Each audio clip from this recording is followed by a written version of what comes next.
This podcast may contain explicit language.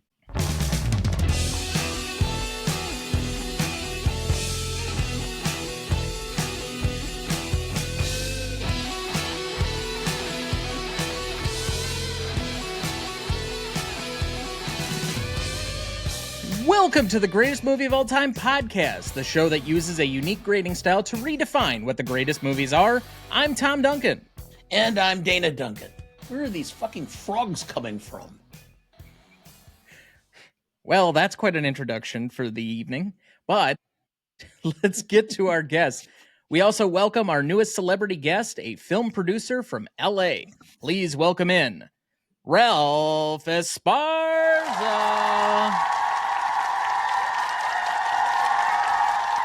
Thank you. Good to have you. First time on the show. How are we feeling? I'm feeling great. I was thinking about this all day, actually. Pretty pumped up to speak about the film we're going to speak about. So, pretty excited. Excellent. And as I understand it, it's one of your favorites. It is. Top 5, maybe top 3. Okay, excellent. So we also welcome in another new celebrity guest, a film critic and reviewer from the UK. Please welcome in Michael Willoughby. Good evening, everyone. Thank you for having me. I'm really looking forward to this. Thank you for being here. First time for you as well. Oh, I'm excited. This is a movie that I had only seen once, in all honesty, and that was part of the attraction for me tonight to cover this one, was because I saw it a long time ago, and I've just finished a rewatch, and let's just say 20 years difference between seeing them is a big difference in the movie itself for me. So I can't wait to get into this. Movies do tend to change for me with age. You know, whether I thought better of them when I was younger or I think better of them now, you know, they do have a tendency to definitely change over time. But since you are both first-time guests on the show this evening, you are both subject to our new guest questions. So first up, Ralph, let's pose this one first to you. Tell us a little bit about yourself, what you do, and why you love movies. Okay, so I will start with why I love movies. For me, movies were my babysitter growing up. Let's put it that way. So growing up in a single parent household, my older sisters had grown up, left the home. It was just me and mom. During summer vacation, mom would be at work. I'd be at home all day alone. So instead, she'd give me some money to go to the neighborhood cinema. I would sit there from opening, which was about maybe 11 a.m., till closing, which was like maybe 8 or 9. And I would sit there and watch, let's say it was a double feature, Jaws and Rocky, going way back. They would re-release films and play them together. I'd sit there and watch Jaws twice, and I would watch Rocky twice. I mean, I had nothing else to do. Remember, this was before the internet, cell phones, video games, nothing was around. So I got sucked into whatever I was watching, and it changed my life. I was probably 12 or 13 years old at the time, and I would sneak a tape recorder into the theater, which I probably one of the first bootleggers around, but I would sneak a tape recorder into the theater, and I would take a couple of blank cassettes in and record Jaws or whatever I was watching, and I would go home and listen to it again at night. You know, so I just couldn't get enough of it. So movies just changed my life. For me, it was an escape from whatever was going on outside in the world. And it was my safe comfort zone to sit in that cinema with popcorn, a soda, and Roy Scheider up on the screen blowing up a shark, you know? So it doesn't get better than that. So I've always had a passion for films. I actually worked for a independent director and producer and screenwriter back in the early 90s. I answered an ad one day in a newspaper in Hollywood back in the day before internet was around, and went in. They hired 20 interns to work on this independent film. A couple weeks later, they called everybody in one at a time and let everybody go. I was the last guy to go in, and they actually said, "We want you to run the office.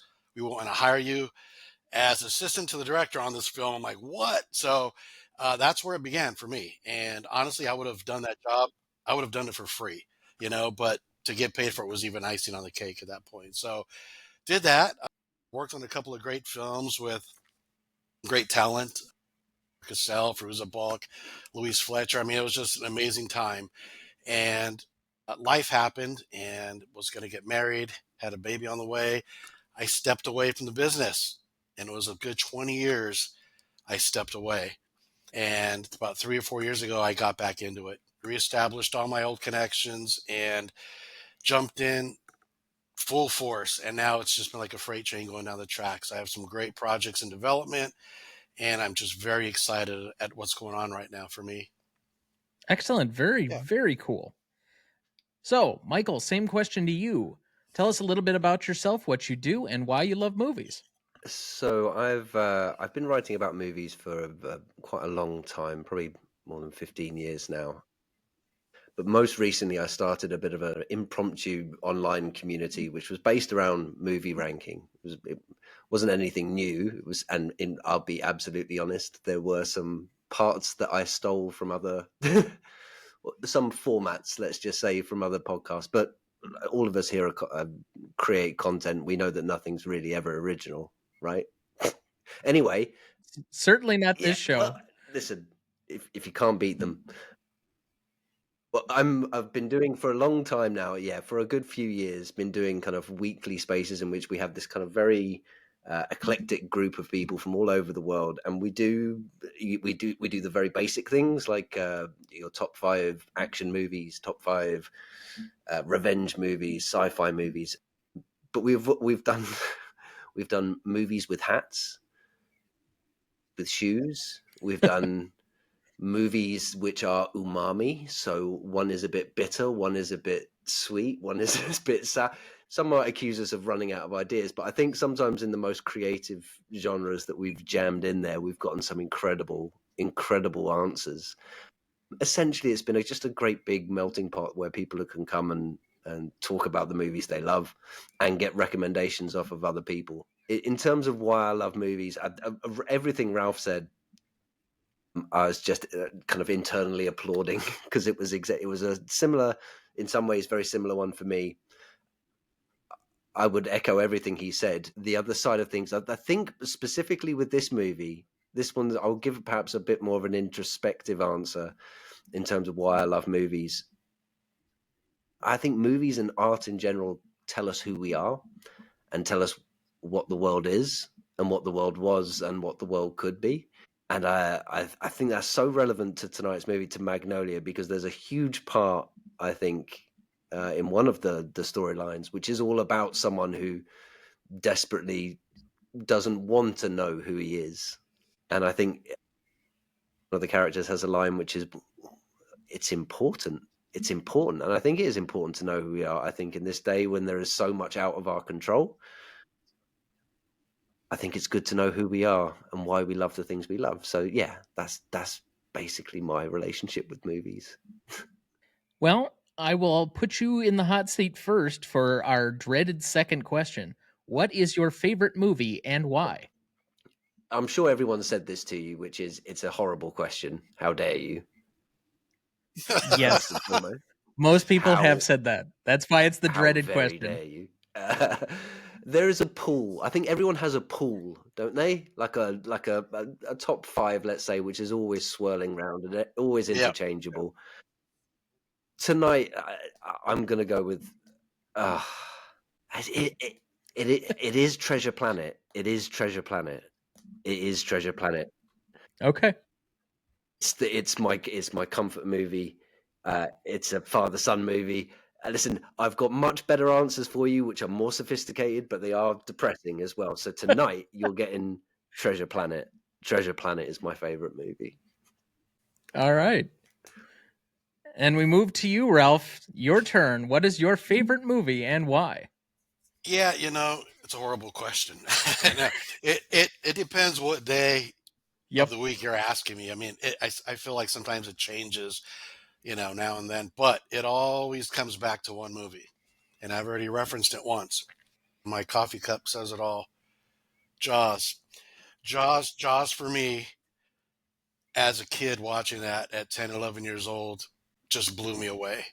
All right, before CGI was around, anything, it just blew me out of the water. No pun intended. It was just changed my life, man. First Christmas gift I asked Santa for was John Williams' film score for the movie. Mm. And I remember finding that under the Christmas tree Christmas morning. I didn't care about what else was under that tree. I just wanted that soundtrack, and I played it over and over. And I still have that same album, from when I was a kid. So, Jaws, totally. One of the greatest film scores ever. So it Hmm. can't go wrong there. Two notes. Two Yeah, notes. yeah. All right. So finally, Ralph, last question. What makes a good movie for you? Once again, I need to forget about what's going on outside of the theater, right? I think Roger Ebert did an interview once where he kind of mentioned something like this, and I related to it so much. I want to sit in that theater. I don't want to remember where I parked the car, what bills I have to pay when I get out of the theater. You know, I want to just get into the story and forget about everything else. And I want to be moved. For me, if a movie makes me laugh, cry, or think about things that I normally wouldn't think about on a normal day, man, that's a great freaking movie. You know what I'm saying? So for me, if a movie can pull those off, that's a good movie for me. And Magnolia, of course, did that for me. Michael, same question to you. What makes a good movie for I'm you? going to sound so awful here, but I'm going to lean on Ralph's answer because it's exactly what I had written down is total immersion. I think total immersion for me, as Ralph said, I think a lot of the time, I think as I've gotten older and gotten more used to movies and content and storylines and narratives, the trick for me is usually the movie has to get out of its own way or get out of your way in terms of just letting you immerse. So it needs to not do the things which, as we all do when we watch movies, that take you out of them. And sometimes that's a performance, sometimes it's I don't know, a design choice. It could be anything. That I think it's more. I think a lot of the time people talk about directors as being these great masters of art, and yes, of course they are in many ways. But sometimes it's really just about doing it without making mistakes, almost like a chef. Almost just do it properly, and it will be good. But there's attention to detail. I think I'll leave it there. Sorry, Ralph. Again, I'm just biting all of your answers. That's okay. That's okay. I love it. Well, thank you both for submitting to those questions. I hope they weren't too terrible, other than the second one, apparently, but that's okay. But I know you're both chomping at the bit to talk about tonight's film. So, tonight, for our 241st episode, we revisit the 1999 film Magnolia for its 25th anniversary. Written and directed by Paul Thomas Anderson, music by Jon Brion, starring Jeremy Blackman as Stanley Spector, Tom Cruise as Frank T.J. Mackey, Melinda Dillon as Rose Gator, April Grace as Guinevere, Luis Guzman as Luis, Philip Baker Hall as Jimmy Gator, Philip Seymour Hoffman as Phil Pharma, Ricky Jay as Burt Ramsey, William H. Macy as Quiz Kid Donnie Smith, Alfred Molina as Solomon, Julianne Moore as Linda Partridge, Michael Murphy as Alan Kligman, Esquire, John C. Reilly as Jim Curring, Jason Robards as Earl Partridge, and Melora Walters as Claudia Wilson Gator. Recognition for this movie? Magnolia was released on December 17th, 1999. On a budget of $37 million, it would gross roughly $48.5 million worldwide, finishing as the number 64 film at the worldwide box office for 1999. For context's sake, Dad, what do you think finished just ahead of it? It may not even be a film that you're familiar with. Well, okay, well then it'll be pure speculation. I'll just make up something and throw it out since it's one I'm not familiar with. I don't know. I said you might not be familiar with it. Okay, well, okay. It's actually a kind of teen favorite of mine. 10 Things I Hate About You. Ah, I recognize the name, but I know I haven't seen it. Okay. So just for the sake of rounding out the depth of 1999 that we did not cover this year, The Insider, Varsity Blues, Mickey Blue Eyes, For the Love of the Game, Those are all like just roughly around it. Never Been Kissed was number 49. The Hurricane, which was Denzel Washington, was 53. Cider House Rules at 47. Galaxy Quest at 45. And one of your all-time favorites, Dad, at number 44, Deuce Bigalow, Male Gigolo.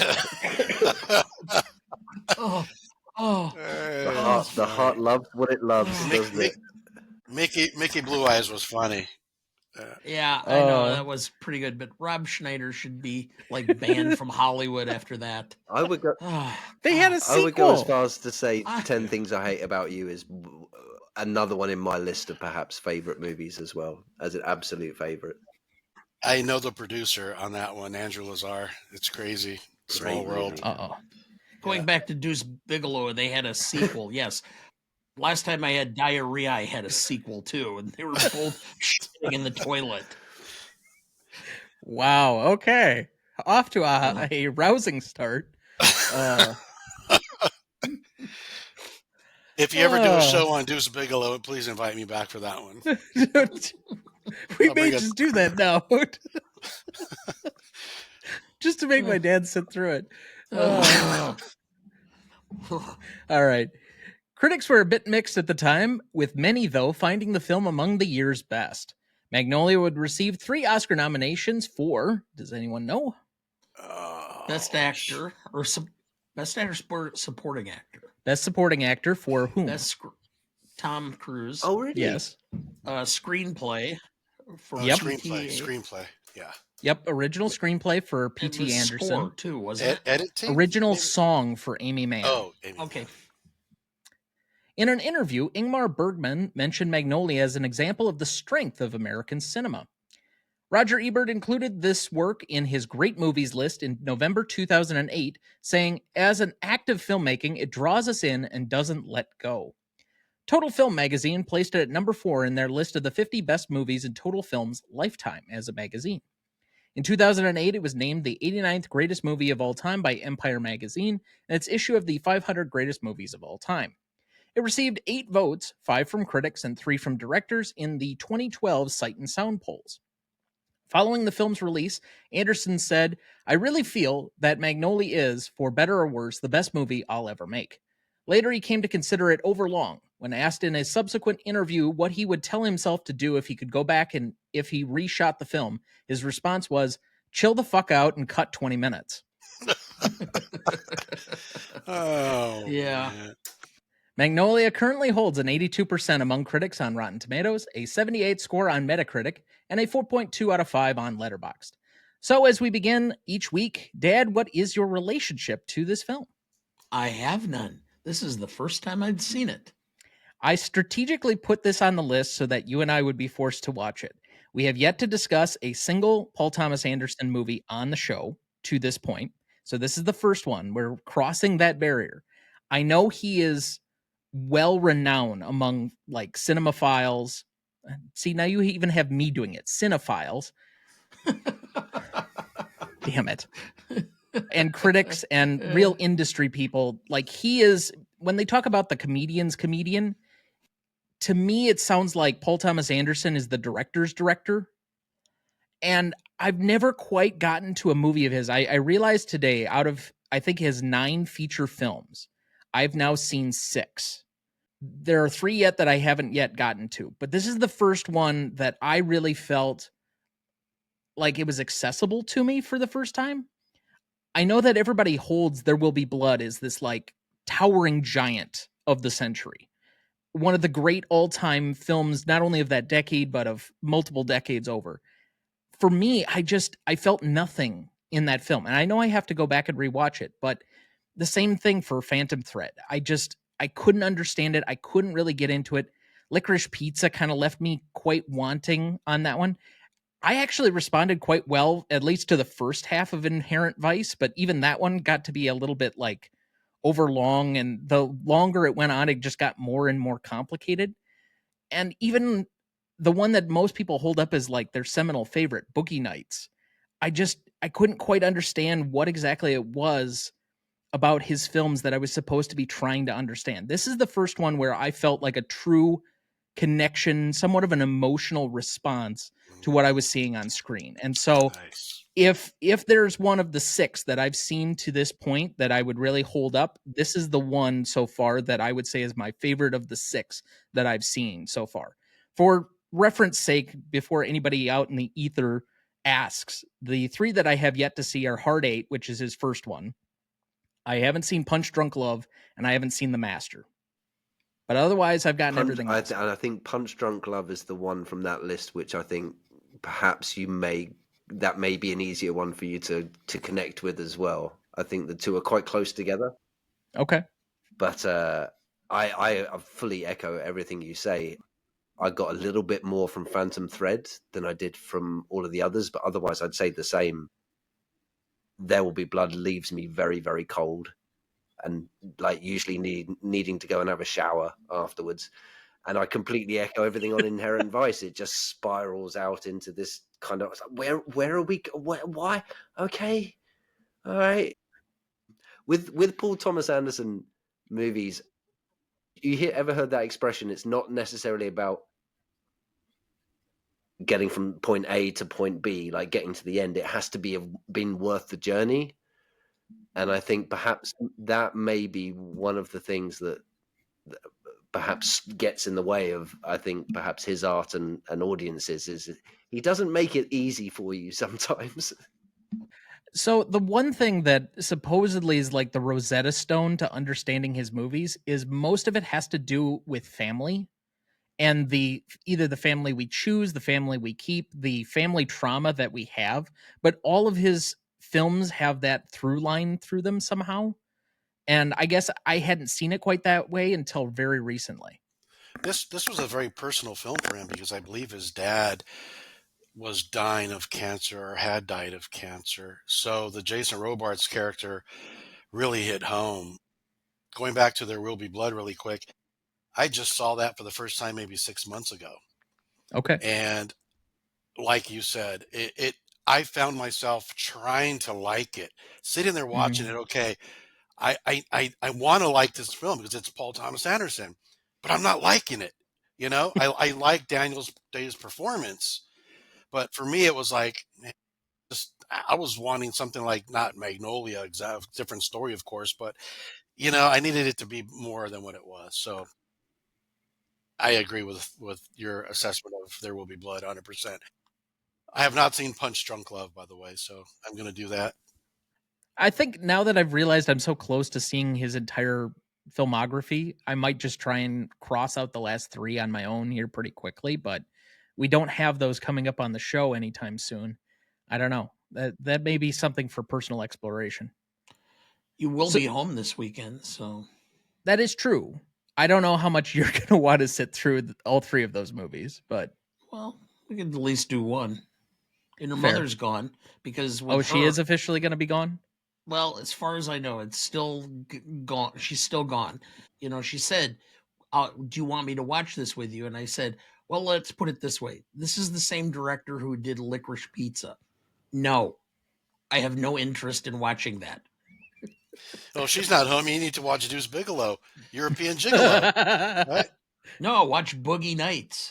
Yeah, well, I mean, that's another one I probably have to give another try to, but I watched it thinking that this was going to be like one of these things that would sweep me off my feet, and I felt nothing because I'm like, I don't connect with any of these people. I don't understand why I'm supposed to care about them, but I don't know. That's for another pod in the future. But with Magnolia, what is the movie about? For me, I think there's a lot of answers for that question. It's about forgiveness, right? It's about, forgiving yourself, forgiving others. There's a line in there about our past, right? Forgetting about our past, but our past doesn't forget about us, that whole thing. We're all connected in some way, shape, or form, right? I mean, we're not in the same state, obviously, or even same country. I think you're in the UK, right? So, but we're all connected in some crazy way through things that happen, right? I mean, just like in Magnolia, when I saw it again for probably the 4th time a couple weeks ago, and I never noticed that on the street when they're driving, the street is Magnolia. And I'm like, wow, I never caught that before. It's just something small like that. That's a street in San Fernando Valley out here. But they're all crossing paths, and it reminded me of, man, we're all connected. And for me, that's what it was. We all experience these things that these people are going through in one shape or form. You know, for me, as a young lad, my father left my mother and me and my sisters. So for me, the whole Jason Robards, Tom Cruise stuff, man, talk about, heavy stuff for me. That's what really pulled me in there and blew me away and literally had me sobbing like a baby. But yeah, that's for me. It's about forgiveness and how we're all connected in one way or another. And I would agree with a lot of that sentiment. I think the one thing you didn't mention in there that I really had in my interpretation was trauma, shared Yep. trauma. Yep. But yeah, a lot of this has to do with, frankly, the way that we interact with our parents and the trauma, either earned or unearned, that parents can have, intentional or unintentional, on their children. And you see that through multiple different stories. So Donnie Smith and Stanley are basically the same kid, but just separated by a generation. Whereas basically Tom Cruise and, is it Malore Walters? Claudia. They're basically going through a similar thing together. You have the producer and the host of the same show, but their dads are dying of cancer and they have this really difficult relationship with them due to something that they did to them. So a lot of the people in this, it's a give and take. It's not only trying to deal with forgiving them, but forgiving yourself for not forgiving them up to that point. There's a lot of need for grace in the film. And I think that, to me, as heavy as the film can be, as intense as it can be, was what really connected with me. And no, it was not my personal childhood traumas, Dad. I know you were going to go there. I think before Michael jumps in, I think for all of us, when we go see a movie, each of us brings our own personal experiences to the theater, right? So I might see Magnolia and just cry in certain areas where it might not even nudge you emotionally, Mm-hmm. right? So I think, that's when you go see a movie, people forget that we all take our past with us into that theater and we watch a movie, yes, in the same room, but we're seeing it through different eyes. And I think that's, for me, that's why I related so much to Magnolia. It was just all the different storylines. I really could relate to many of them, to be honest with you. I'd completely agree. I think the eyes that I first watched this through in my early 20s, I watched it and all I could remember, literally before agreeing to come on and do this podcast with you guys, was, what can I remember about Magnolia? I can remember Tom Cruise by the bedside, and I remember it raining at the end. I remembered that bit. And I think after some introspection, I think the reason being is because I was in my early 20s. I don't think I'd had a lot of life right then to actually bring to this movie. Watching it now, 20 something years later, it's a very different movie.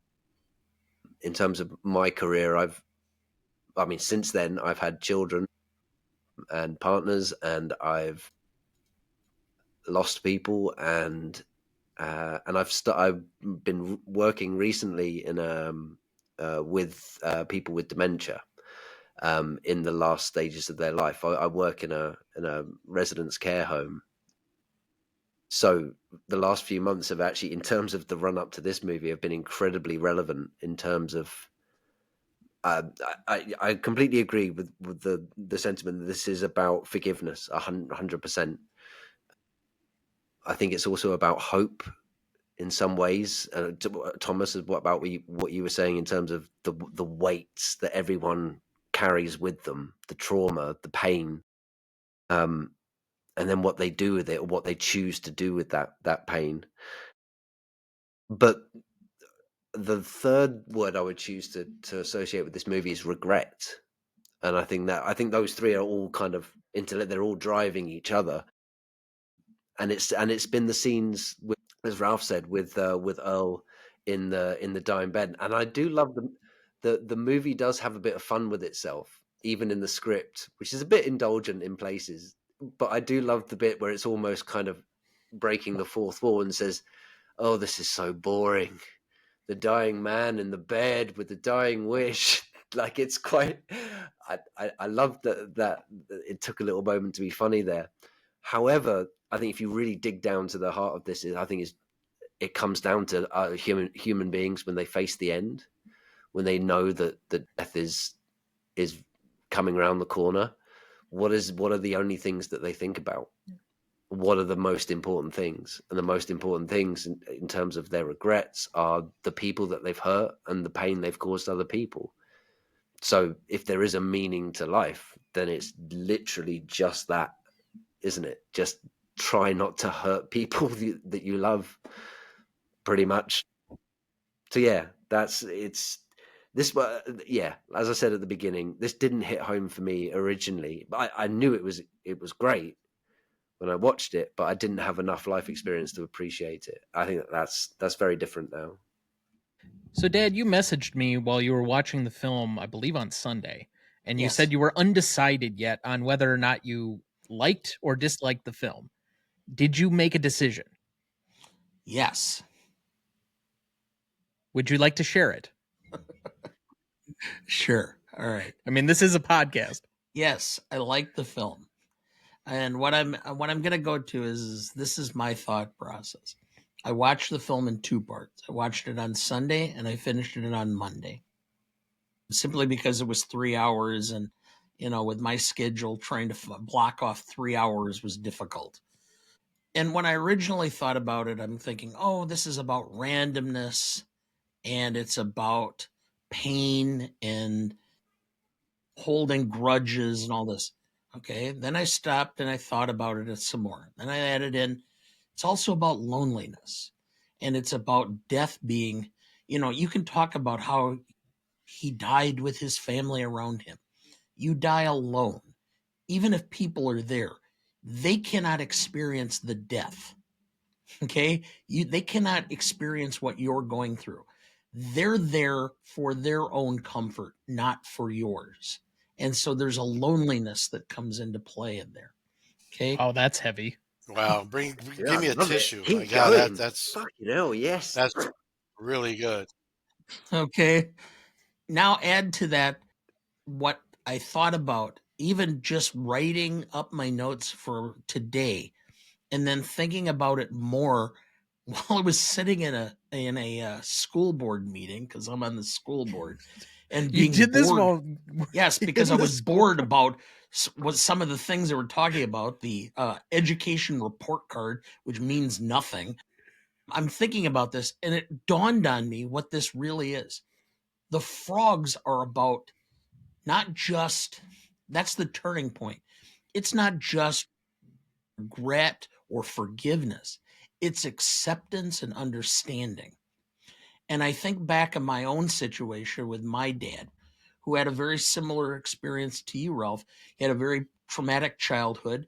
And the one place that he enjoyed his life was sitting in the movie theaters on Saturdays, because that was in the late 40s, and he, as a child, and the whole experience, the cartoons, the news reels, the shorts, the double features, etc. That was his happy place.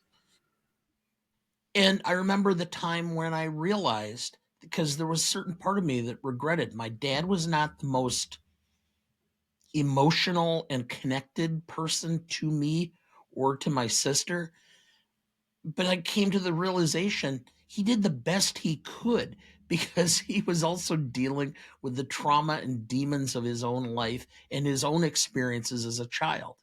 And when I came to that understanding, that revelation that happened later in my life when I was in my 30s, I came to accept him for what he was and understand that I could have a relationship and have a fondness for him and an understanding of where he was that was not there.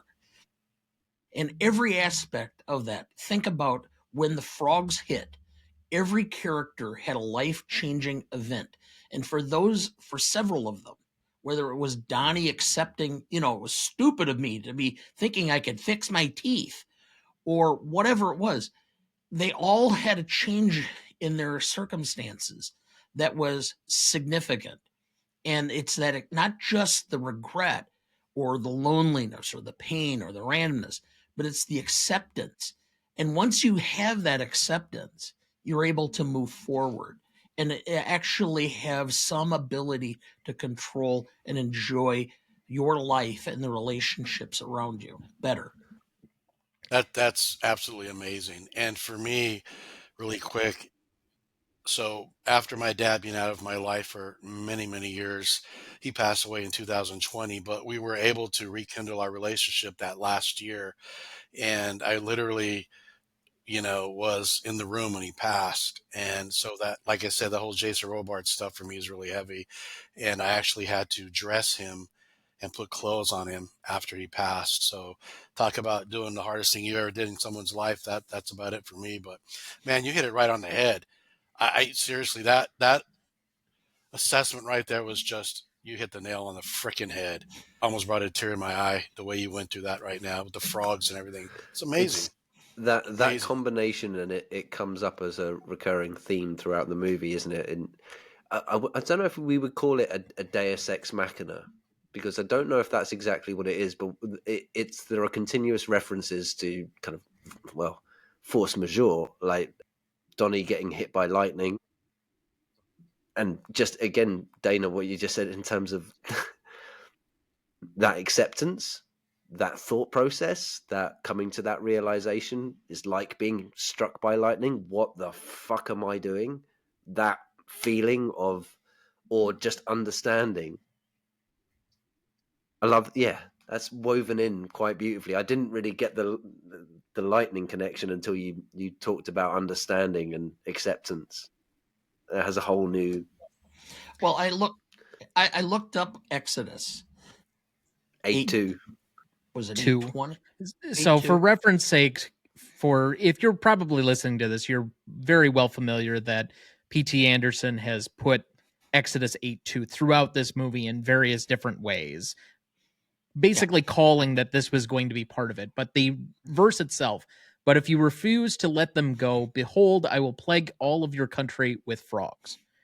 But yes, and that was to me, when I read that, I'm going, oh, what it's basically saying is release the situation. I mean, and or I'm going to send I don't you want to quote frogs. Elsa from Frozen, but it's literally let it go, isn't it? Yes. you have to let go of your pain and what you're holding on to. Yeah. The formula I keep espousing to people, and I talk about it to my staff, is we all have events and we all have reactions, and how we react is what ends up becoming the outcome. And if we change how we react to certain events, we're going to have different outcomes. And sometimes we just have to grasp that. Holding on to bitterness doesn't help. I guess the heart, just in line with that, that was why it kind of feels like the deathbed scenes with both with Earl and with Jimmy Gator at the end, for both of them, but for different reasons. You ever feel where like it feels like a problem is too big?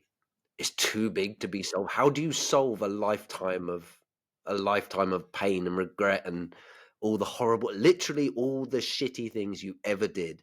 How do you fix that when you have perhaps minutes left to live? And that's kind of why I love Philip Seymour Hoffman's character in this, because that's literally his job. That's literally Phil.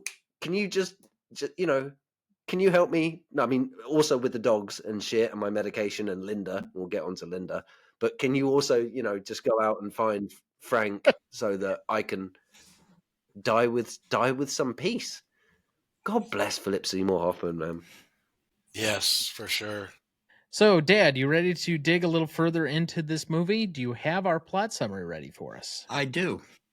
Magnolia is a sprawling kaleidoscopic meditation on the interconnectedness of lives and the consequences of human frailty, directed with audacious ambition by Paul Thomas Anderson. Set in the San Fernando Valley.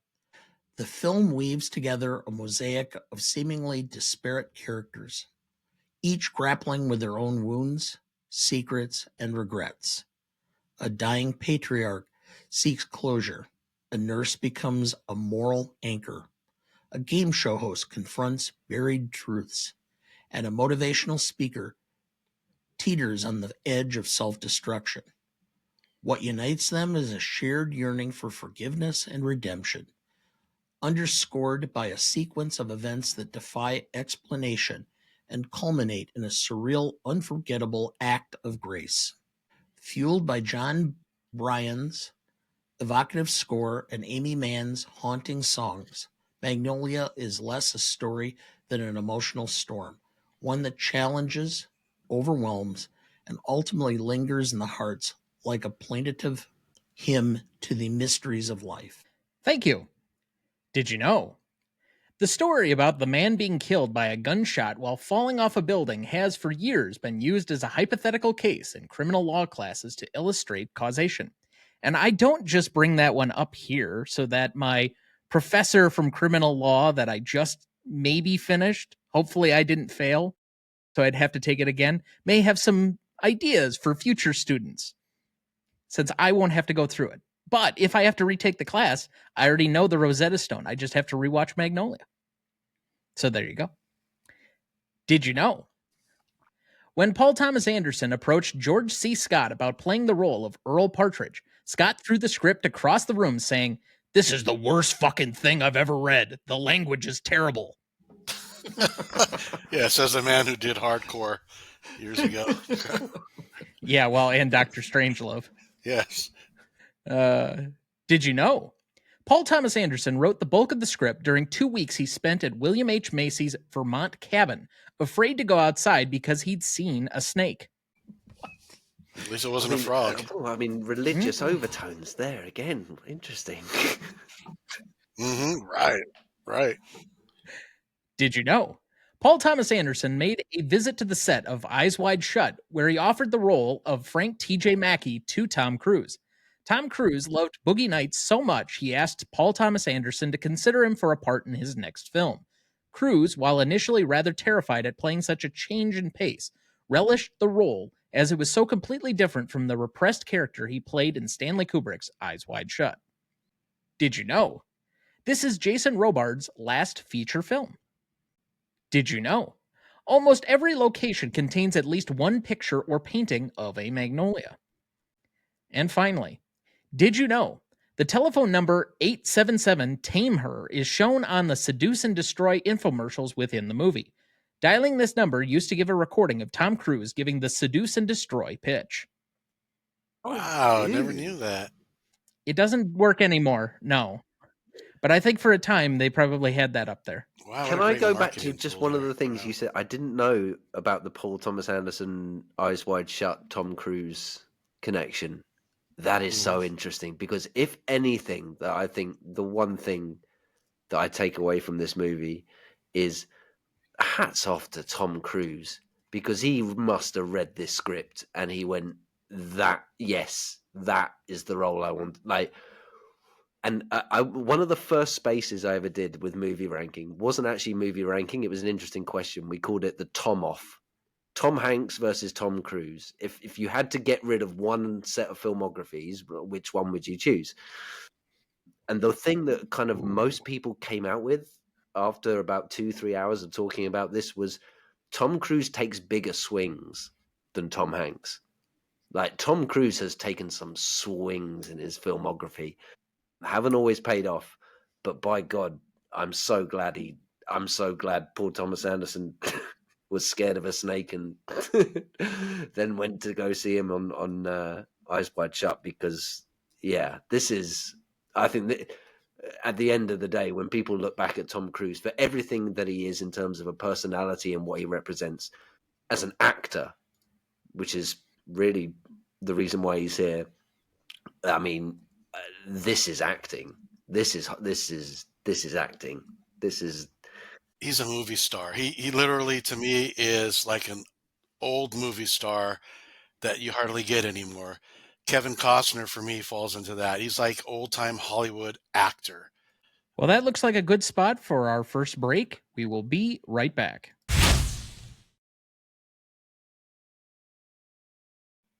Before we jump back into the episode, next week for our 242nd episode, we revisit yet another film from Season 1 to close out Season 5 with In the Heat of the Night from 1967. Directed by Norman Jewison. Written by Sterling Siliphant.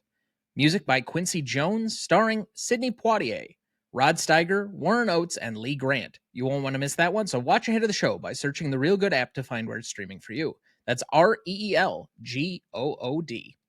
Before we move much further, let's talk to our guests. And first up, Ralph, where can people find you and what are you working on? You can find me on Instagram, Ralph_Esparza, IMDb. You can find me there as well. I have a film going into production, pre-production about April, and we'll go into principal photography in June. It's a horror film, which I know you're not a fan of because you mentioned that. But I optioned the rights to one of the best-selling horror novels of 2023, and got a really good relationship going with the author. He let me have the rights to it, and I had it adapted into a screenplay, which is freaking phenomenal. The author even said the screenplay is better than his book, which you don't hear too often. So we pitched it to a director based at a studio. I can't say yet. And he 3 days later called me and said, I want this. I want to direct it. So that's something that we're going to do 2025. So I'm pretty pumped about that. So I got another production going on that's a little smaller budget that'll probably shoot before that. But the other one is a big one. So I'm pretty happy about that. Excellent. Glad to hear it. And Michael, what are you working on and where can people find you? Find me across most platforms. Originally, most of the Skadoosh, which is my online names, at Skadoosh, SKADOOOSCH.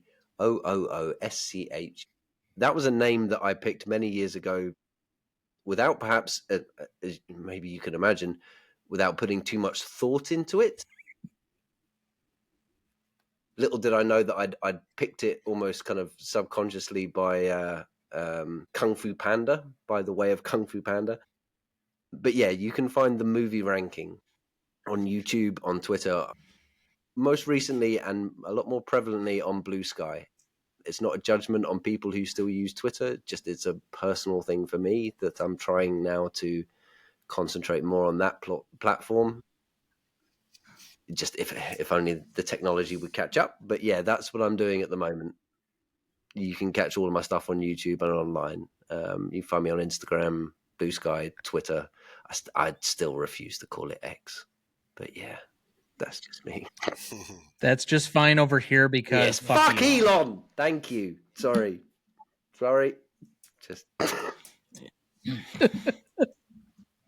it's all good. So as far as that goes, I think that we're going to have to migrate over to Blue Sky at some point here, Pop, because his sentiment is one that's shared by a lot of people, frankly. So maybe it's a good idea to at least throw up another platform here in the near future, maybe to start season 6.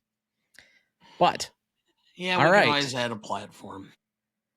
It's time for everyone's favorite segment. That's right. It's time for Ask Dana Anything. We do not have any listener submissions. And so, unless our guests have some questions for my enigmatic co-host, we will skip this segment and move on. Sorry to put you guys on the spot, but it's okay if what size waist do you wear in pants? I mean, what?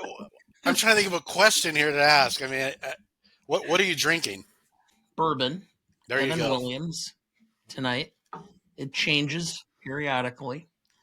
I'm a bourbon aficionado, and so bourbon varies. Snob is more proper, but okay. So I have a question for Dana. It's one that we used to play this game in the space called Who to Boot. It's very simple. If I give you 3 actors, the trick is you can only keep one. You're going to have to get rid of 2. So it's which one of these 3. But the the twist is that the two that you lose, every movie that they've ever been in, their entire filmography, would be permanently deleted. So it's not a question of who who's the best actor or who Okay. has the most awards. It's who's been in the most number of films which you love. Does that make sense? Okay. Sure. Robin Williams, Harrison Ford, Denzel Washington. Glory with Denzel is one of my favorites. That's hard. But Robin with... You would be losing Hook. Boy. You'd lose Mrs. Doubtfire. You would lose Dead Poet Dead Poets Society. Society, Good Will Yeah, I Hunting. know. But Harrison Ford, Indiana Jones, Star Wars, Yeah. The Fugitive, which is like a Oh. total dad movie, Oh, I yeah, I love The know. Fugitive. Air Force One. Oh. The Jack Yeah. Ryan's, Get off of my Clear and plane. Present Dangers. Working Girl, which I like. is So a Dana, this is rom-com. the thing. This is it's really like, I know I had a pop at you guys at the beginning for asking the horrible question. Like, I do way worse stuff on in my spaces. I ask people to rank stuff, which is, I know it's ridiculous and stupid in many ways, but there is some little magic there in terms of when you do think about it. All right. I love Denzel, but he would be gone. Okay, simply because of the films. And at least if I get rid of Robin, I can watch Comic Relief reruns and watch his appearances on the Tonight Show in perpetuity. So those When are he was on Inside the Actor Studio was also And excellent. all his Oh, yeah. stuff with So there's Billy Connolly as well on Michael Aspel. No, Michael Parkinson. Sorry, over here. That's another one. yeah. So I guess that would be where I would go. Harrison Ford. Yep. So Harrison Ford. He's got the goods. Simply because he's just, yeah. Yes. Yeah. All right. All right. Currently, American Treasure, Harrison Ford stays. currently killing it in He has great one in line. Shrinking Great as line. well. If anyone is watching the TV show Shrinking, he's Oh, yes. killing Yes. it. Absolutely killing it. All right. So let's get back into the regular show here. We left off at best performance. Dad, who do you have down? I have Paul Thomas Anderson. We For kind of both- default to the directors, and especially when they're the writers, but I have Yeah. to say. I mean, the Cruise, I think, is the easy option. I didn't know that we didn't have to go for actors, and I'm glad that Dana just said the director, because I would go for whoever's operating the cameras in this 3-hour maelstrom of West Wing style walk and talks. Like, the amount of scenes which are on a dolly, like the entire time, the camera work is really something. There's a lot of work gone into that, and again, with myself with no experience of actually making films. Ralph, I think, will be able to talk more about that. But it's so dynamic as a movie, and I think because it needs to be, and a lot of that is in the camera work, I feel. Oh, for sure. There's one scene where it's like a two minutes. I think I timed it 2 minutes and 22 seconds. Steadicam shot when the dad and son are getting out of the car to go into the studio. Camera just follows them the entire way down the hallway. That's an amazing shot right there. Everybody, the timing has to be on 100%. There are plenty of shots like that. The editing for me was amazing. I mean, the cuts, back and forth to each character, boom, boom, boom, as the drama's building. It reminded me of JFK Oliver Stone film where the editing was just freaking amazing. But yeah, just to jump in again on that, the editing, absolutely. The sometimes it's not just jumping in between storylines, it's doing it while someone's giving a really important speech. When Stanley is giving kind of a monologue to yes. Jimmy Gator, and it's chopping Yes. and chopping and chopping whilst he's giving the speech, which is so there are almost minutes that go Yes. by, and then bang, it drops you back into the speech, and that is brave, very, very brave to do, because that thread could break at any stage, and it doesn't. It doesn't. It's incredible. Yes. So Robert Elswit was the cinematographer, and for if you were going to nominate him, as I thought you were, Dylan Tishner for editor. Yeah. In regards to cast, I couldn't choose just one and say, like Michael said, everybody would probably say Tom Cruise. But for me, I couldn't choose one because I got something out of every character in the film. They moved me in different ways. Jimmy Gator dying of cancer, that was heavy stuff right there. Coming clean to his wife at the end, where he cheated on her. I've cheated on you many times. Didn't admit to the molesting. But yeah, no, best performance. Everybody did great for me. Okay. Best secondary performance.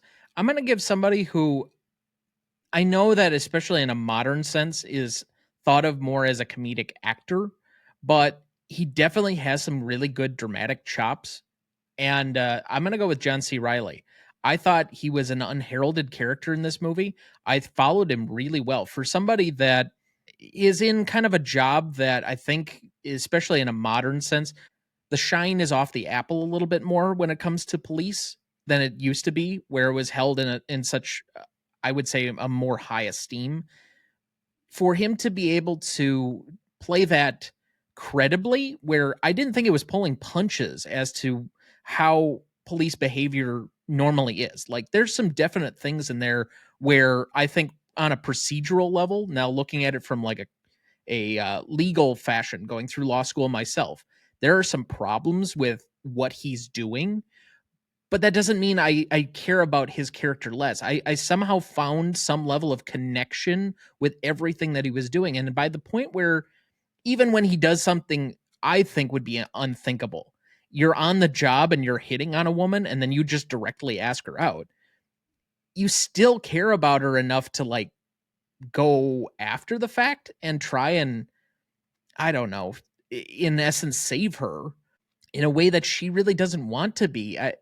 Maybe that's a complicated relationship, but I just found him to be very profound in this role. And I guess I don't understand some of the criticisms of him sometimes as seeming a little dumb. I didn't get that from this movie. He's not dumb. He is a puppy dog, and I completely agree. He does some very inappropriate and unprofessional things in this movie, but at the same time, it's like they're being done by a puppy. Like he is harmless. You see, he's the squarest man you've ever met in your life, isn't he? Essentially, but yeah, the performance is really something. It really is. I'm so glad you said that about, because I was watching it going, yeah, this is, yeah, I'm not sure about this. Frankly, I think he's what ties the second half of the movie together Yeah. for me. I mean, as much as Tom Cruise dominates the first half and probably the ending scene, I think John C. Reilly really holds together that probably about mid to about 90% finished portion of the movie for me. Yeah, he's lonely, right? He's lonely beyond belief, and so is she, right? She's sleeping around all these guys doing drugs. She's lonely, and they're both like just connecting, right? And he knows. He probably knows she's doing something. Comes out of the bathroom, sniffing her nose, and he probably knows what's up, but he kind of just ignores it, I think, because he's so lonely. It's that open honesty that they kind of then get almost high on themselves, like that spark of being open and honest, Right. and knowing being able, as Earl says, take the shame, take the regret, and turn it into something. Don't ever let anyone tell you that you shouldn't feel those things. Do feel those things, and that's the basis for, as Thomas said, he's the almost kind of the pure heart of the movie in that final movement, and it's because both of them are learning that they don't want to hide, they don't want to lie, they don't want to exaggerate, they just want to be honest with each other and vulnerable, and like, yeah. Other best secondary performances? I had sorry, the actress who plays Claudia.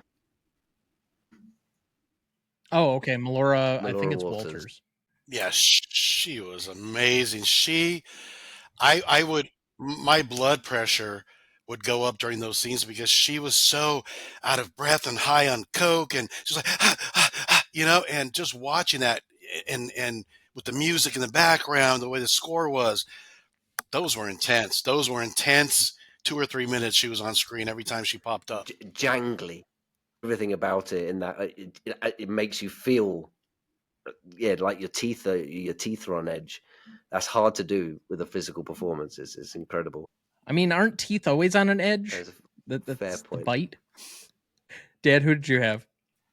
I had Tom Cruise, but I do have a question about this. What will Tom Cruise's next performance be in jockey shorts? Was there some padding? He's had Do you two think there was now. any padding going on? And was the padding would that have been part of the character choosing to pad it? Yeah. Yeah, Okay. I noticed that. Yes. So here's Fucking my banana question down on there. top of that question. There is no way that it's not some form of padding. But 2, was it contractually obligated?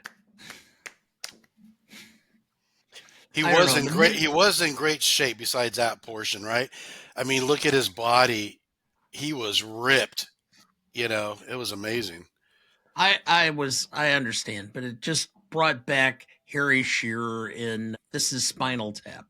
I'm expecting him to pull out the cucumber wrapped in tinfoil. Oh yeah. Yeah. Wow. I'm going, no way. Okay. Ralph, who did you have as best secondary? You know, this is going to throw you guys for a loop. Not one of the main characters, but Alfred Molina's character. Okay.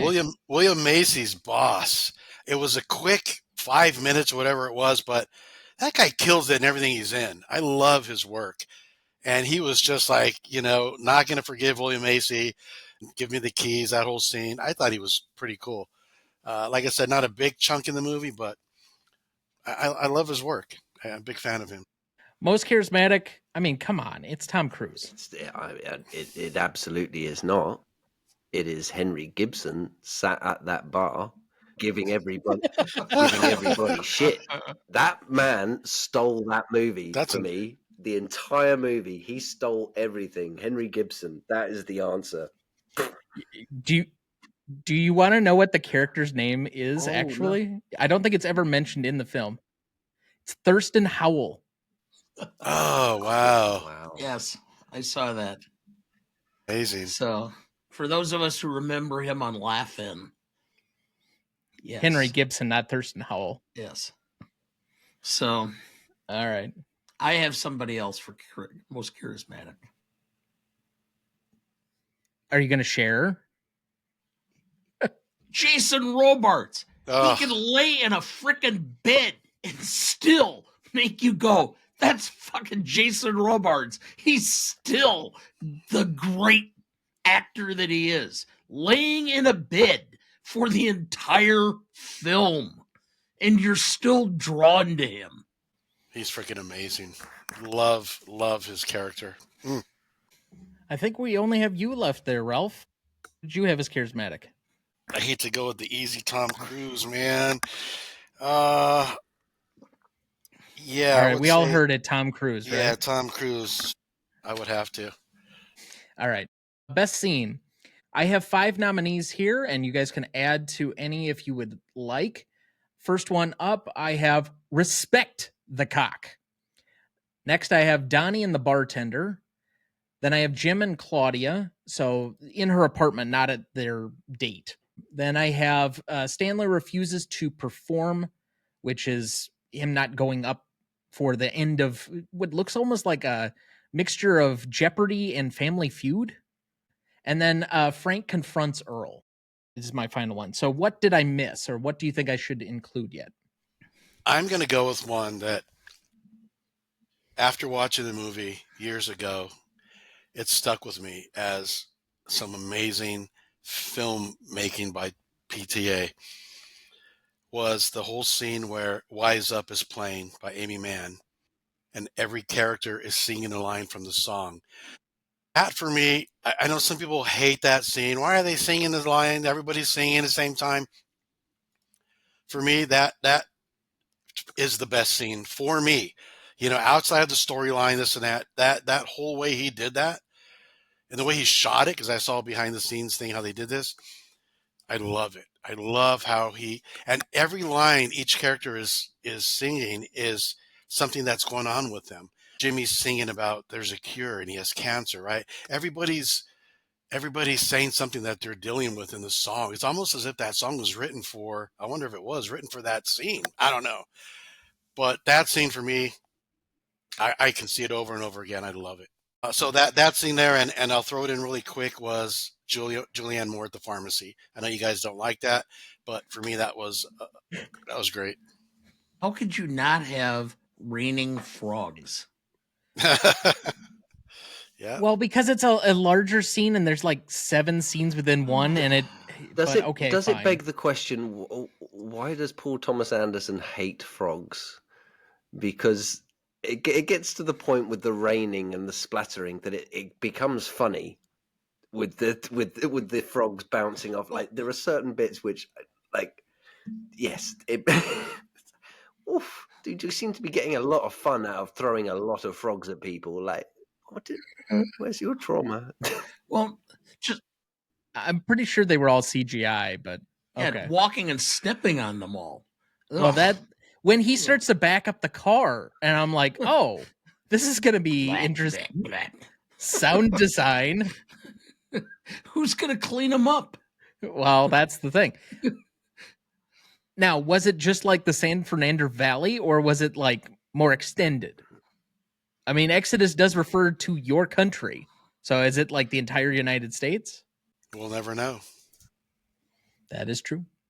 So here are your nominees for Best Scene. Respect the Cock, Donnie and the Bartender, Pharmacy, Jim and Claudia, Stanley Refuses to Perform, Wise Up, Raining Frogs, and Frank Confronts Earl. Out of these, what is I have one more. I'm so sorry, but I do want to put it in. I'm so sorry to interject. I think it's important, though. It's my favorite scene, which is, I'm not sure the character's name, played by April Grace. She's the interviewer with Frank. And it's the scene where when she tells him that she knows about his mother and what happened to his mother. That, for me, that's my favorite, because when you that's where everything starts to change for Frank, and he puts the stone face up. Has the line, Frank, do you hear me? What are you doing? I'm quietly judging you. Whoa. As the camera's moving in closer to him, I love it. All right, so we'll add in Frank's interview into here. But out of these, what is the best scene? Mine is Wise Up. Mine's Frank Confronts. I remember multiple times. I mean, I had both extremes with my parents. My mother died of a heart attack suddenly, and my dad died of cancer. So, and I remember having those conversations where you're sitting there and they kind of barely understand what's going on, so. Michael, what did you have as your best scene? It's the beginning of Frank's unraveling, which is when he realizes that someone else knows the truth about his background. And that's when his whole personality starts to unravel, which I think is interesting. I love that. I'm going to go with Respect the Cock as not only the best scene, but my favorite scene, just because it seems so prophetic to modern America and a certain class of men that feel left behind and might be encouraged to vote for one political figure over another. So, Dad, favorite scene? Respect the Cock.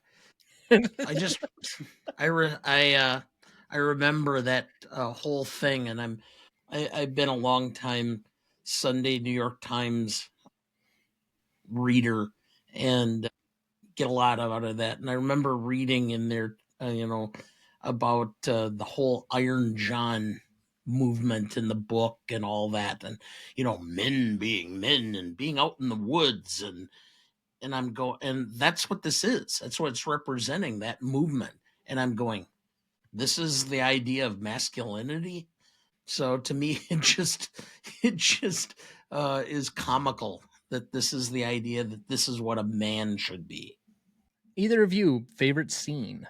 I think I talked about it already, but the kiss between Jim and Claudia when she starts with her coming back from the bathroom, ends with them kissing, and again the zoom in, like as they go to kiss, it's like they're tripping on each other's.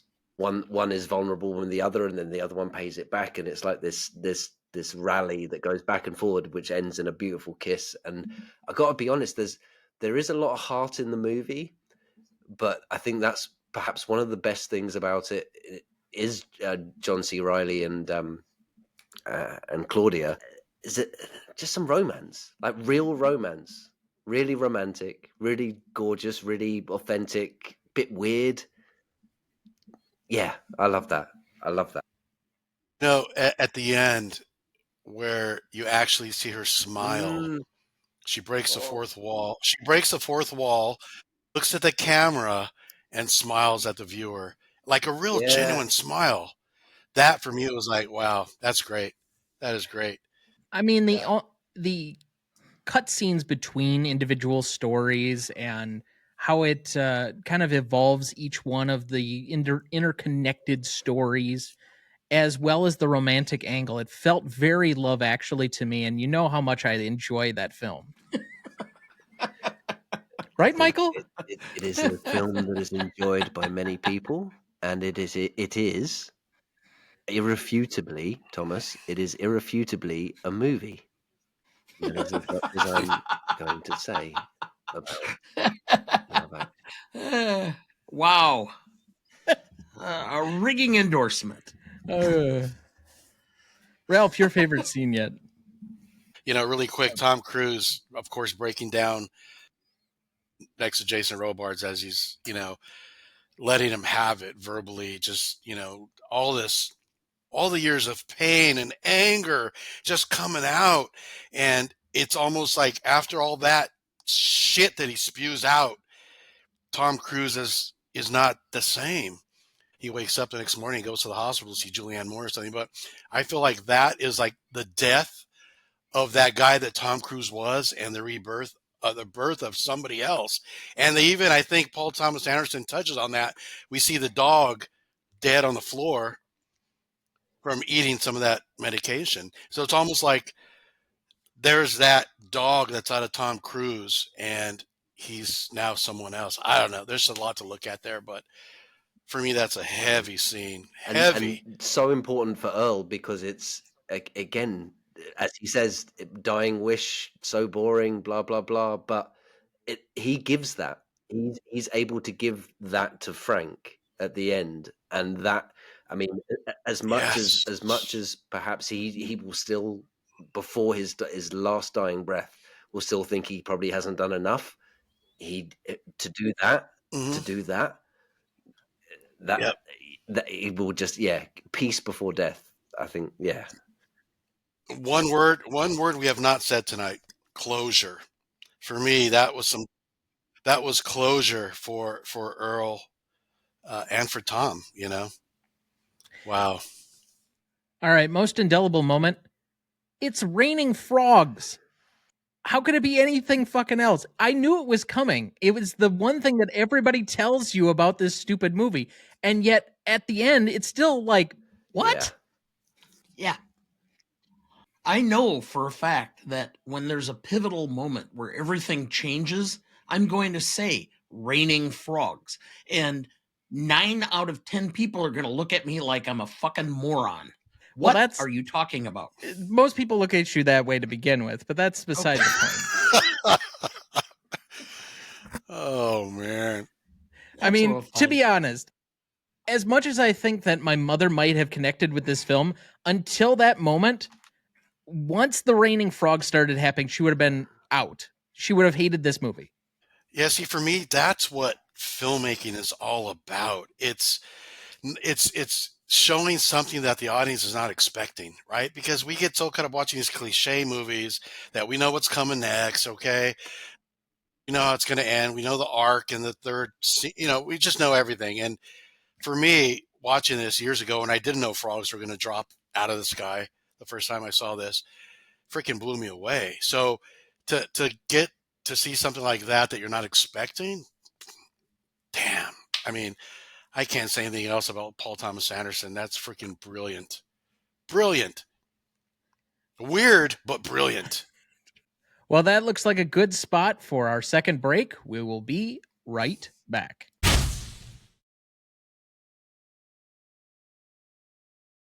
Before we jump back into the episode, and before we get to the Stanley Rubric in a minute, if you're ever curious about our master greatest movies of all time list that has every graded movie we've ever discussed on the show, there's a link in the episode description of every episode of this show, or you can go to RonnieDuncanStudios.com and find it as the top entry on the Greatest Movie of All Time podcast show page.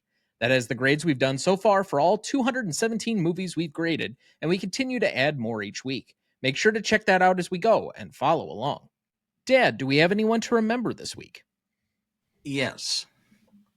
Tom Christopher, 84, American actor in One Life to Live, Loving, and Buck Rogers in the 25th Century. Unfortunately, I'm not very familiar with Mr. Christopher, but I'm sure that he was a fine actor and definitely contributed well, and I'm sure he will be missed. But we take a moment of silence here to recognize him for his efforts and contributions with a moment of silence in his honor.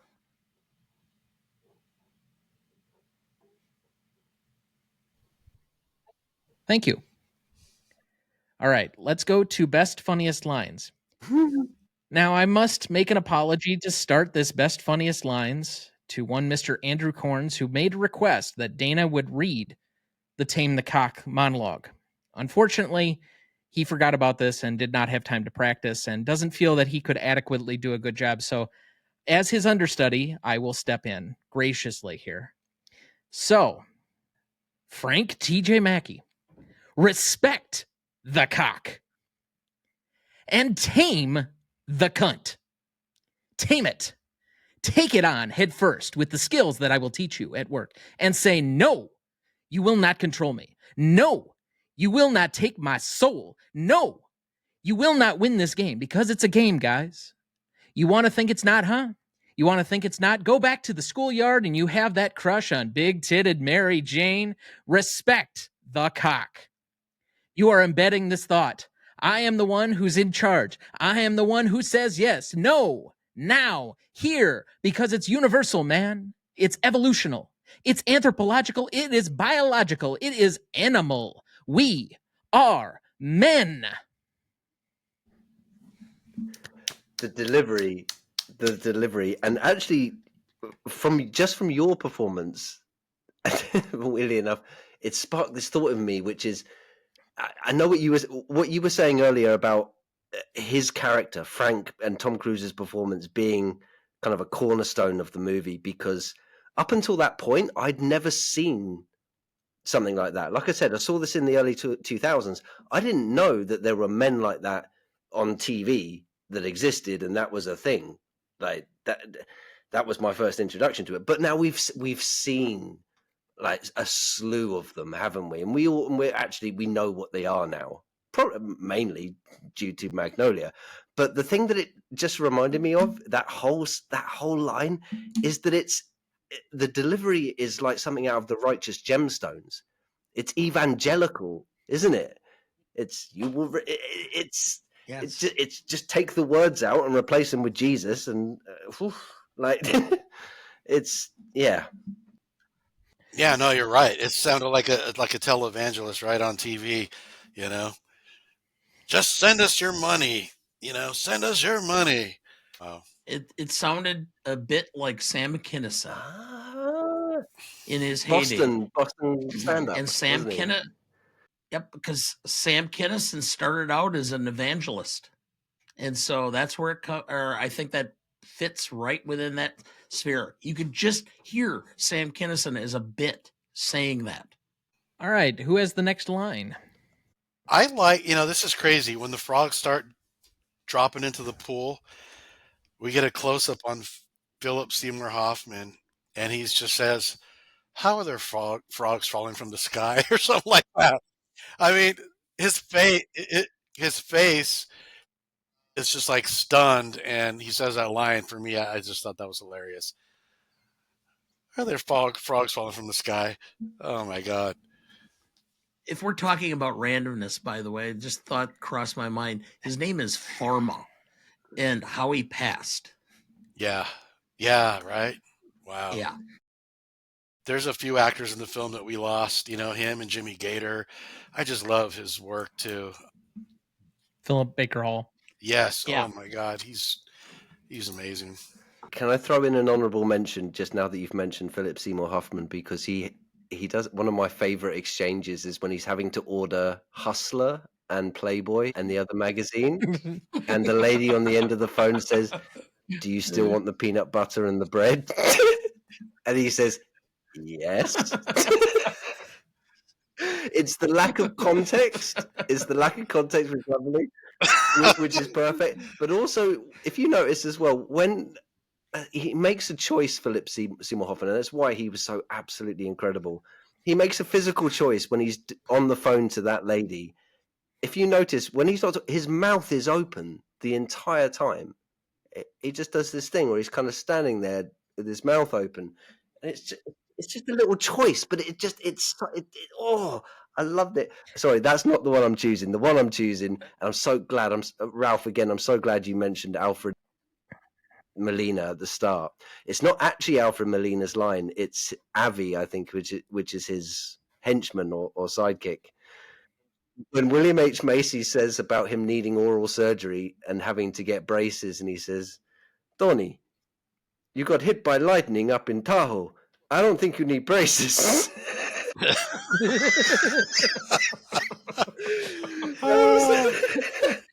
Don't add metal to your teeth. There's not many jokes in this movie. That one had me on the floor, though.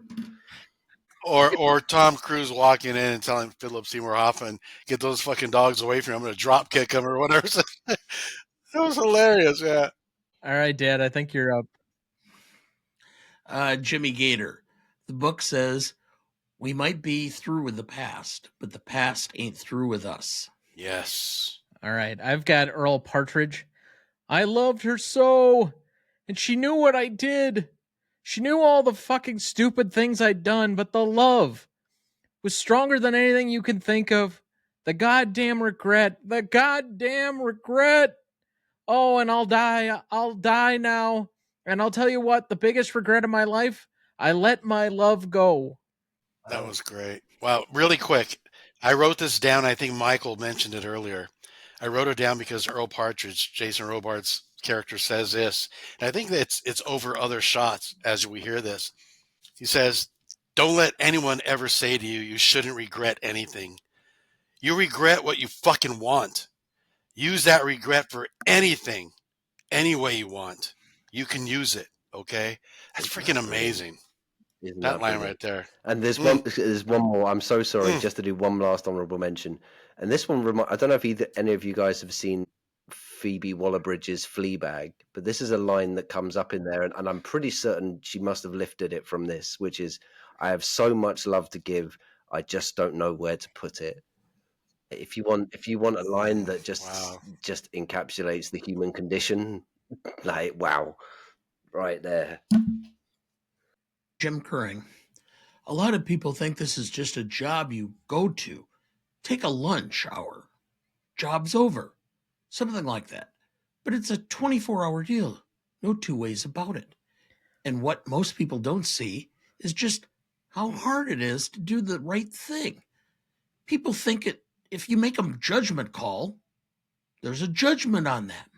But that's not what I do. And that's not what should be done. I have to take everything and play it as it lays. Sometimes people need a little help. Sometimes people need to be forgiven, and sometimes they need to go to jail. And that is a very tricky thing on my part, making that call. I mean, the law is the law. And heck, if I'm going to break it, you can forgive someone. Well, that's the tough part. What can we forgive? Tough part of the job. Tough part of walking down the street. May I ask why you played it that way? What? John C. Reilly reads that really straight. It's like a narration portion. I know. And you read it much more dramatically. Perhaps because it feels like that is life advice that people need to, like, that's life advice people would read like online, usually in a GIF, usually behind a sunset background or something like that. But like it's the best advice I've heard in a long time. Let me put it this way. Okay, John C. Reilly read it in a very monotone fashion. People heard it the way I presented it. I didn't, but okay. He's not auditioning for Magnolia, right? So he's just reading the That's line, true. you know? And it was great. All right, I have Guinevere. Come on, Frank, what are you doing? Frank T.J. Mackey. What am I doing? I'm quietly judging you. It's the stone face with which he gives it, and then knowing what happens next, how when he goes back on stage, you guys will know about it. You know how sometimes when you're talking off the cuff, a lot of stand-ups and actors do this. They go into the flow state. They don't know what they're about to say. They just start talking. And he does this immediately after that scene.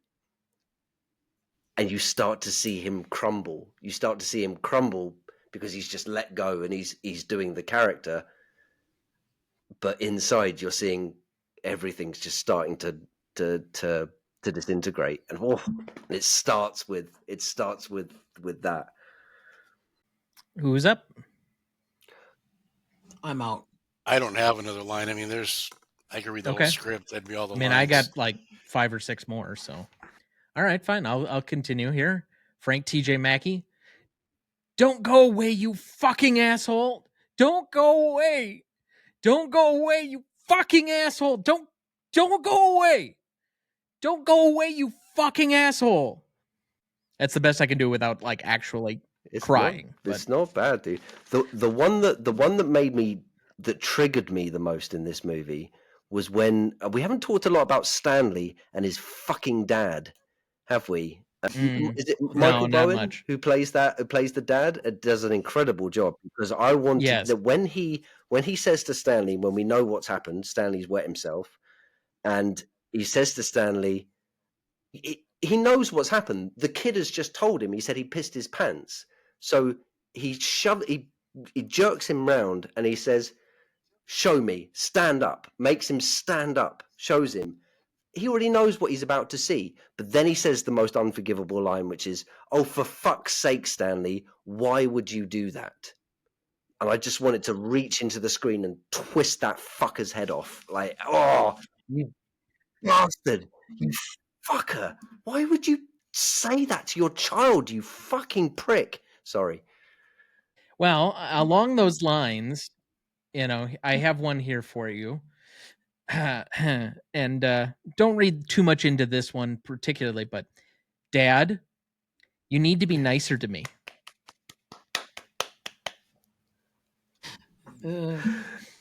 I also have Claudia. I'll tell you everything and you tell me everything, and maybe we can get through all the piss and shit and lies that kill other people. Love that. I also have Donnie. I'm sick and I'm in love. Thurston Howell. You seem the sort of person who confuses the two. This is my last one. Thurston Howell. It's dangerous to confuse children with angels. See? He's just dropping bombs all the way through the movie. Henry Gibson wins this movie. All right, let's go to the Stanley rubric then. First up is legacy. Legacy is a measure of the legacy of the film approximately 5 years after it was released. So roughly 2004 to today. What is the legacy of this film? We split the category 5 points and 5 points between 5 for the industry and 5 for the general audience. Now, Dad, usually you or I lead this off. Would you like to go first or second? I'll go first. For our guests who love the film, I will apologize in advance because I have to be honest as to how I'm going to score this. Okay, legacy. Industry. I'm going with a 3. There is a group within cinephiles that love this film, especially directors and people involved within the industry that just love it. Okay. There are a lot of people who are critics, who are people who are involved in the industry who look at this as being, well, it tanked at the box office. It really didn't do much to advance anyone's careers. Cinephiles are going to go, oh, it was Jason Robards' last film. Other people are going to go, this is his last film. So I weigh more on that side. From the public, no one knows this film outside of people who are really in love with films and love Paul Thomas Anderson. Okay, I had not heard of this film until about 4 months ago. Okay, now admittedly, in 1999, I had a 9-year-old son, a 6-year-old daughter, and a 3-year-old daughter.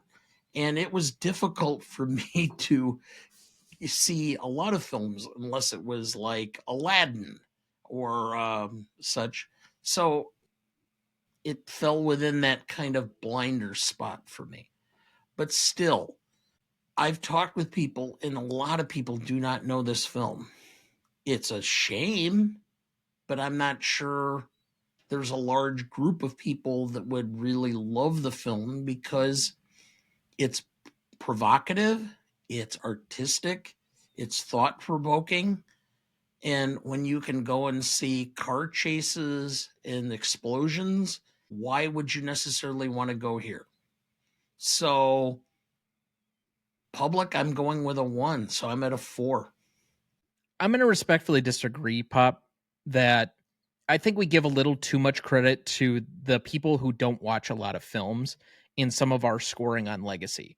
I wrote up a kind of rough rubric within the rubric months ago where I have industry listed as like revered by a small section of critics and directors, or 3 taught in film school.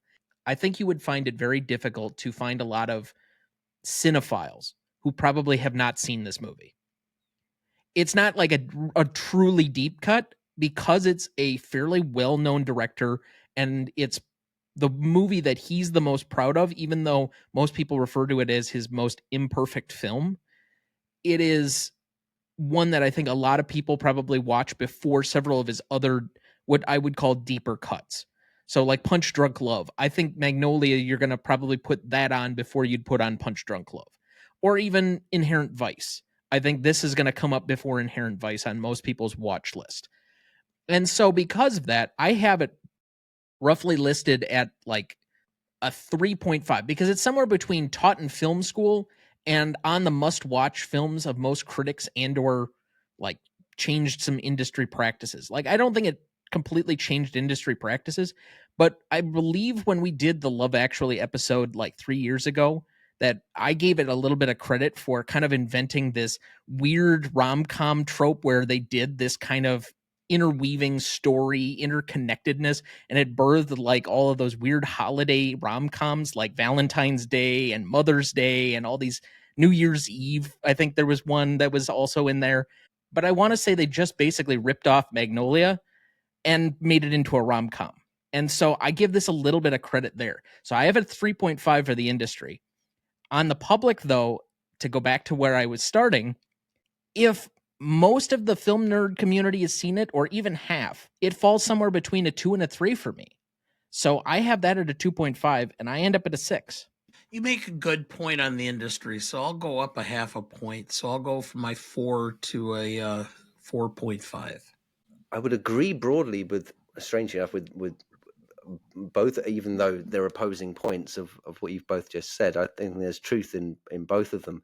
I think one thing from the industry perspective in terms of legacy, although I don't know how positive this is that, as you've referenced, this is a director's movie, and this is a cinephile's movie. I think people have attempted to make this movie again many, many times, and I'm struggling to think of one that's better than this in terms of this format. I think there have been a lot of attempts. Does anyone remember Babel or Babel with Brad Pitt? Oh yeah, the Inarritu Crash. film. Yeah. Do you remember Crash? Mm-hmm. Yeah. It's hard to forget Crash. Traffic, Love Actually. I mean, there's so this, again, from an industry perspective, I think its legacy is that it is revered in by the industry, but not necessarily well kind of replicated or adapted, which leaves me kind of in that mid space. So I think I'm just going to go a 2.5. I feel safest at a 2.5 because I think legacy from an industry perspective, yep, good, but from an audience perspective, when you look at it on the other side, is, well, we've seen a lot of shit versions of this movie since it came out, which isn't great. But I would lean much more, I think, towards perhaps Thomas's sensibility on those who have seen it and appreciate and know it for what it is. I think for those who get it, they get it.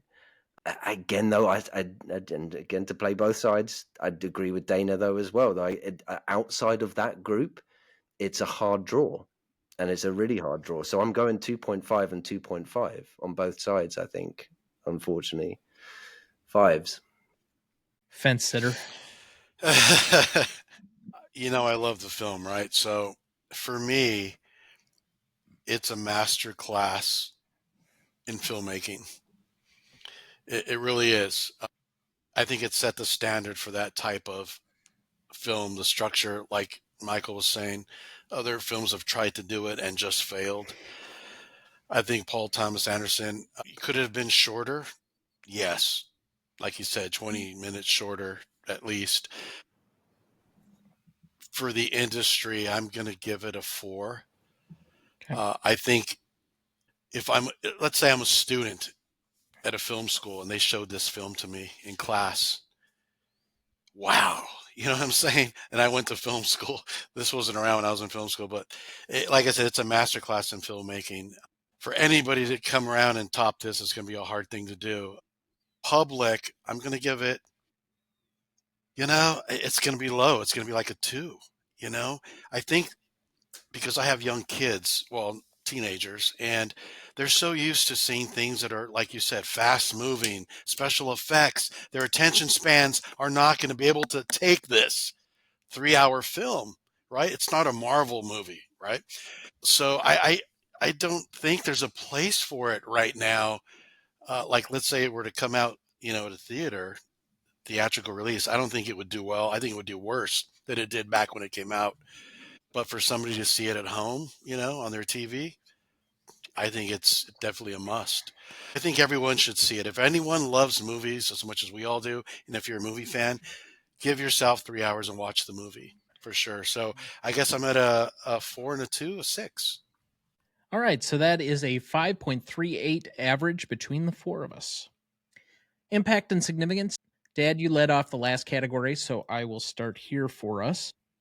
This is a category, again, that we split between the industry and the general audience.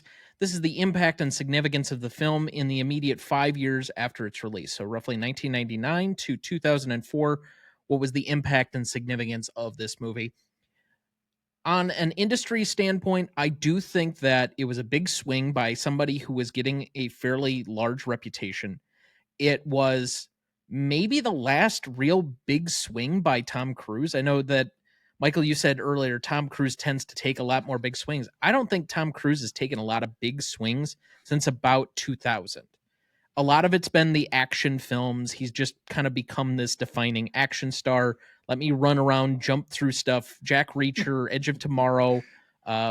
hang off the side of a building or a plane. That's what gets him energized.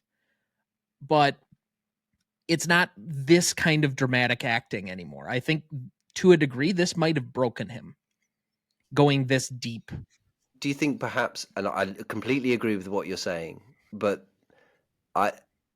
my outlook on this is I think Tom Cruise is doing that action, runny, jumpy, shooty, crashy thing because up until the point where he can't do it anymore, and I'm with him. Just get it done, fine, get it out of your system. I'm ready for the last part of Tom Cruise's career where he starts making choices like this again, where he starts doing interesting roles because he can't jump off a building anymore. And I think it's coming because he's supposedly going to be the lead in the new Inarritu film. And then he had been rumored to be in Tarantino's scrapped script most recently. So I do think he is willing to take some chances and do some better parts, especially after he kind of got back in the good graces of everybody with how well Top Gun Maverick did. And it wasn't just, I'm going to do a Mission Impossible film every 3 years. No, I'm going to need to show up to the Oscars type of thing. And it's going to be a big question of whether I will. That type of stuff is going to be somewhat important going forward for him. And I do think from a legacy standpoint, he's got to kind of come back around. We're 20 years on from the couch, so it's time, Tom. But that being said, I think that the fact that this was, even as the 64th highest grossing film of the year, still considered for a few Oscars, didn't win any, but I think being significantly nominated, A, Tom Cruise, it's one of his few nominations, B, Paul Thomas Anderson getting nominated for screenplay leads him into the next several things. Eventually, I think that's when he hits it big with There Will Be Blood. And that's like his true arrival moment. So I think this is a 4 from the industry. I can't go much higher than that. And even then, it might be a little generous based on standards we've had in past episodes.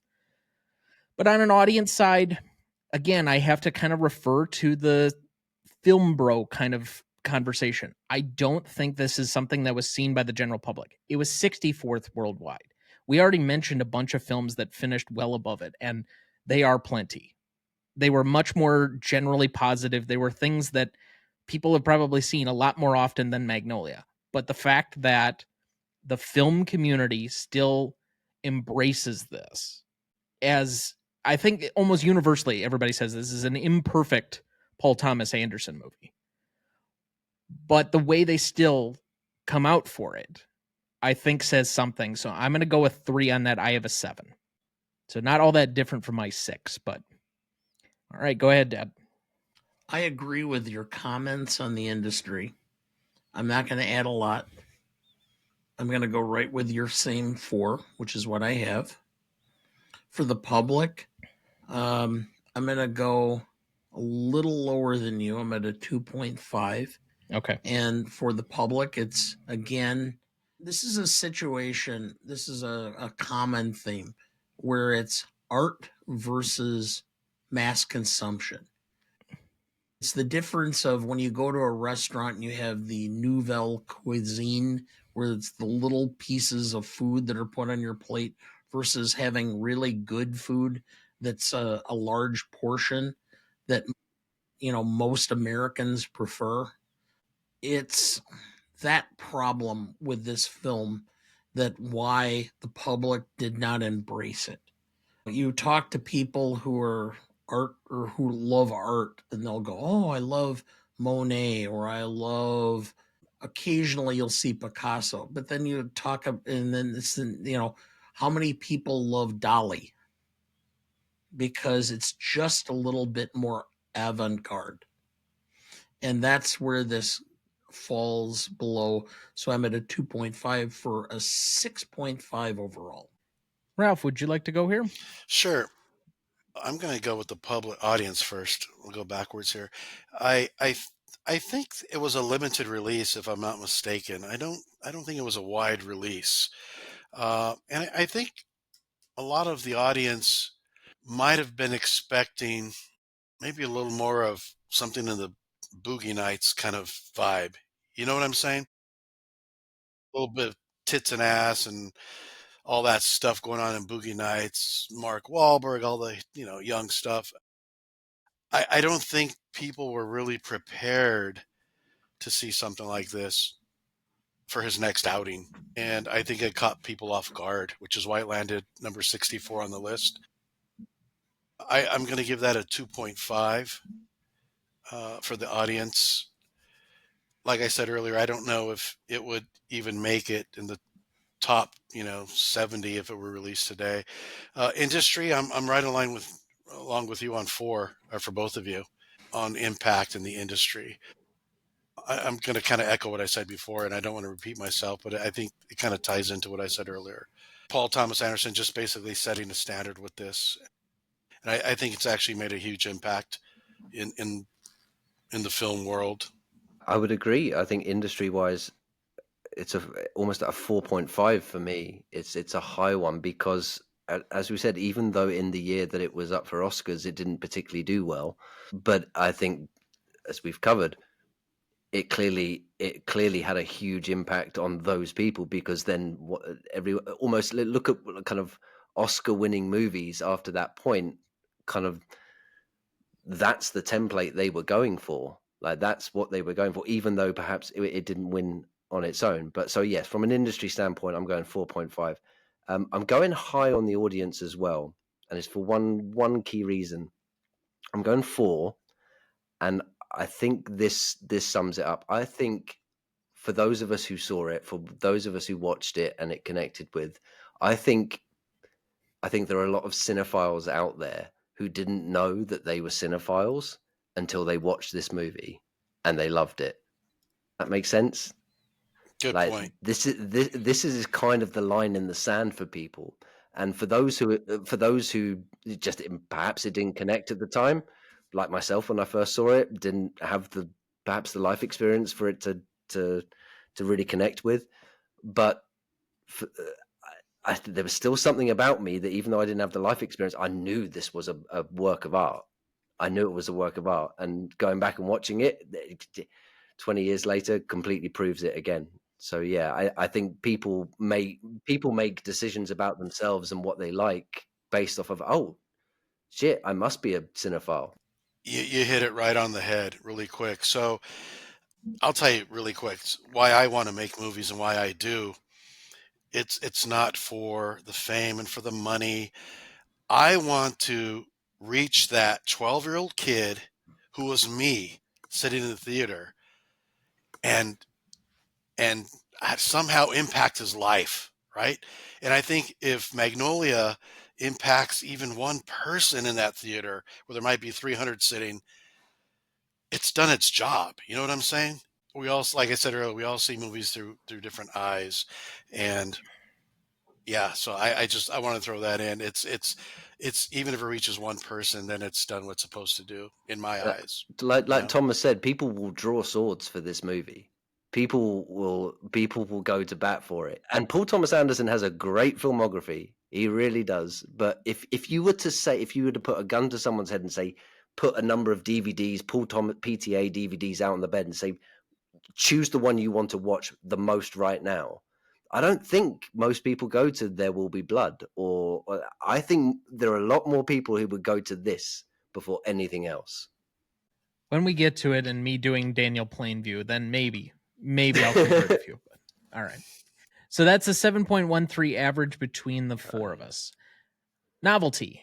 This is a measurement of the originality of the concept of the idea, and that can be in many different forms. That can be from a technical aspect, that can be from a storytelling aspect, that can be from pretty much anything you want to make of it. It's kind of a unicorn factor. And then the execution on that idea. So we split this category as well, 5 and 5. I'll go first here again. I think this is actually a fairly high originality. I don't want to say that I think this is topped out at a 5, but given what we've already said about it creating a similar story structure that was reutilized a lot for about the next decade afterward, I have to give it a little bit of credit on that front just to start. And the fact that we've already said that it's the best executed probably of any of those as far as like a serious version, I also think that that's high. Yet, as we keep saying, it's an imperfect movie. So going back to the originality of the idea, I have a 4.5 for that. I think what might bump me up to a 5 is if somebody makes a really compelling argument that the frogs by themselves are worth like a full point. But I will go for a 3 on the execution. I just think that there are a few things that could stylistically make this a little bit different.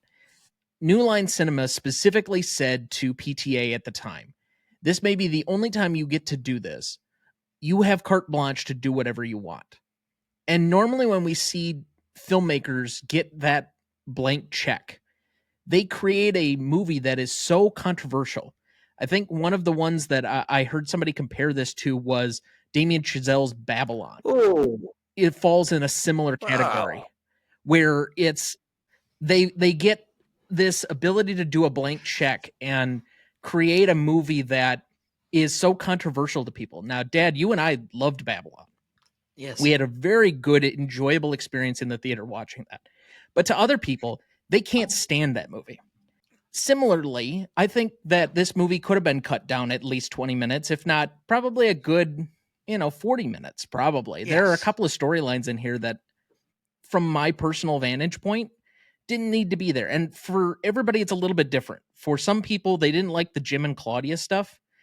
I actually thought that was a little bit compelling. Maybe not as much for me, Claudia, as it was for Jim, but I could have probably done without some of the Donnie Smith, but that ties into the Stanley category.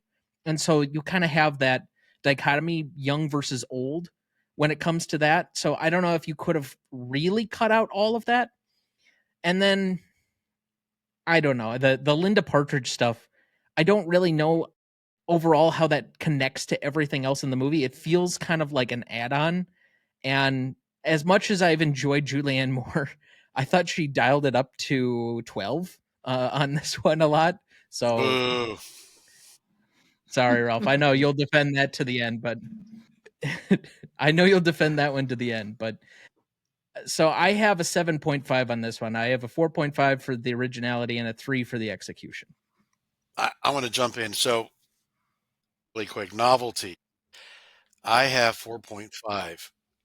Originality, once again, going back to the Wise Up song, that whole little thing there. I don't think I've ever seen that in a film where you have the entire cast singing the same song wherever they are in the film. Execution, I have a 4.5 as well.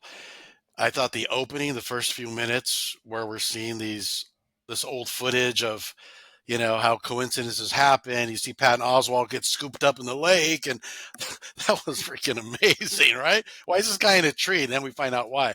So I thought the execution was great. The little kid that's rapping, for me, that could have been cut. Yeah. Right, that whole little kid for me was not necessary. There are some deleted scenes, I understand, where we understand a little more about that little boy and his backstory. But for me, I was like, why is he even in this rapping? It just, I don't know. I could have lost that. I would have lost him before Julianne Moore, to be honest with you. But yeah, so I'm at a 4.5, 4.5, solid 9. I'll help you guys here All as well. right. I'm exactly the same as Ralph. 4.5 on both. I don't think there's anything more that I would add. No, I'm the same. Exactly the same. 9. 4.5 apiece. All right. Go ahead, Dad. All right. Originality. I have never seen a film that had so many personal concepts: pain, regret, loneliness, redemption, acceptance. Okay, I couldn't think of a film.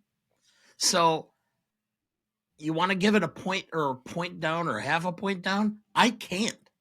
I'm at a 5. Woo! Big guns. It's purely original to me. I really cannot think of a film that comes across with as many concepts and does it in the way it does. Now, execution is a different story. For the average film fan, the introduction seemed like a kaleidoscope. I'm having a hard time digesting it. I actually, at one point, after we went through the introduction and the opening scenes and everything going on, I actually stopped it and went back and rewatched 10 minutes of it because I couldn't figure out where the hell it was going or what was going on. I understand it was brilliantly cut the second time I saw it, but for the average person, that was. Not to mention the fact that it was too long. It should have been tighter. I'm not talking about removing scenes or concepts or storylines, but you could easily have cut 20 to 25, maybe even 30 minutes out of this film, made it much more tighter. Okay. So I have a problem with that. So I'm at a 3.5 because overall, the way it was shot, the techniques, the zooming, the pans, the angles, everything about it was so brilliantly done that I can't give it lower than that. But it needed to be edited. So I'm at a 3.5, so I'm at an 8.5 overall. What about the shot of the frog? The first shot, you see the frog coming down to the skylight, and it hits Jimmy's hand and knocks the gun out of his God, out of his hand. He was gonna. The camera just comes down, boom, and you see the frog hit his hand. He drops, hits. Oh man, saves his life. Well, for a little bit. No, and it doesn't. That's not the point. And Yeah. when we get to final questions, I've Yeah. got a response to that. Yeah. Okay. All right. So, Novelty then is an 8.5 average between the four of us. Classicness. Now, this is our most difficult category to define. Most times we start at a baseline of 7 and then move up or down based on a few different criteria. That's mostly because it's more difficult to push something up that it's aged well comparative to aging poorly. There are so many things in this day and age that we rip films apart for aging poorly on that it's easier to move down. So we started a higher baseline for this one and then move up or down. Dad, you usually start this category for us. This was difficult for me. Okay. There's so much of this film that I find appealing. The flawed female characters, the flawed male characters, all that. But the pre-Me Too movement, Tom Cruise going, respect the cock, just does not age well at all. The only thing potentially work is if this would have been a Weinstein film. Can I jump in on that? I fundamentally disagree. I fundamentally disagree because I think I kind of do too. The minute he says respect the cock, it's funny because it's ridiculous. I think our first reaction to him is, okay, this guy's a prick. I know exactly who this guy is. And I think the movie doesn't. I think it just puts him out there. I think it calls him as he is a prick. I understand your point and I respect your point, but I still think that sometimes. I also disagree with you, but it's for a different reason. I think that's actually aged well, not because it's the way in which we'd like the world to operate, but it's still telling of how the world is right now. You can't tell me there aren't a ton of people that would show up to a Tame the Cunt seminar right now. If you started handing out flyers in Nakusa, Wisconsin, how many people do you think would show up to the local fire department if it was for free to learn how to respect the cock? Sign me up. And so I don't think that I don't like the way that has gone, but I think that actually has aged well because it's telling of where society is. And in a little bit, I think the Me Too thing is kind of going away or has gone away, right? It's not as intense as it was a few years ago. So like you said, I think today it works. I don't think there's anything that you can criticize this movie for now that you couldn't criticize it for at the time. I think True. the criticisms of it in terms of an execution, I think, is absolutely right. They're all pretty horrible characters. There are only two really nice people in this movie, and that's Phil and Jim. And part of PTA's genius, I think, is painting characters warts and all, and showing kind of the true ugliness of humanity. It's interesting. Jimmy Gator's wife and Claudia's mom is also a nice person. Yeah. True. Sorry. Well, going back to the scoring aspect of the classicness. Okay, we started at 7. I went up and went back down because of that circumstance. So I came out at an 8. So I don't think I'm that far off from where things are. So may have been a little bit too much recrimination before I gave the score. No, that's fine because I'm only a half point different than you. I have an 8.5 because I don't think I kind of agree with Michael's sentiment that I don't think there's anything now that you can criticize the movie for that you couldn't criticize then. So I don't think, like, nuanced wise, we've really aged that differently. And I do think the film was a little bit ahead of its time on the telling of childhood trauma, on unearthing kind of these seedy Hollywood people that would apparently molest children. Right. I mean, I don't want to give credence to like Q here. That's not where I'm going. I know where some people would take that, but this is not what I'm saying. But I do think, and then on top of it, kind of this notion of the incel faction of the world, the country, etc. I think this ages actually pretty well for 25 years on. I'd be curious to see where it's at 5, 10, 15 years from now. But I think for right now, I think it ages pretty well. And it might, if it gives it another couple of years, get a little bit of extra like timelessness to add on to the classicness. So I have an 8.5. I think, I mentioned earlier, I don't know if this movie would do good these days if it was re-released, but I think for the anniversary, isn't it coming up in December? Is this month the anniversary, right? Yeah, so it's December 17th was the wide release. They do so many re-releases of films like Interstellar and even Jaws a couple years ago came in. I would love to see a re-release of this, even a limited theatrical run, to see how it would be received by the audiences. Let's face it, it's a depressing movie. It's freaking depressing. I mean, I go to movies because I want to feel good, right? I want to come out, damn, Brody killed a shark, son of a bitch, right? The only uplifting part of this is when Claudia looks at the camera and smiles at the end. I mean, it's really a depressing piece of filmmaking, right? But I think it would stand up today if it was shown at a theater and the advertising was done right. I think people would go see it. I think it definitely holds up today. I give it like an 8. Okay. I will just respectfully disagree. I was actually pretty hopeful coming out of the end of the movie. Were you really? So maybe I saw it differently than most, but I was. Because of the level of forgiveness Yeah, I see. And catharsis that everybody went through, I found it somewhat hopeful. But maybe that's just when I said it was a depressing movie, I didn't mean I came out of there feeling like I wanted to go hang myself or anything, but I jump off a building and get shot by your mom accidentally.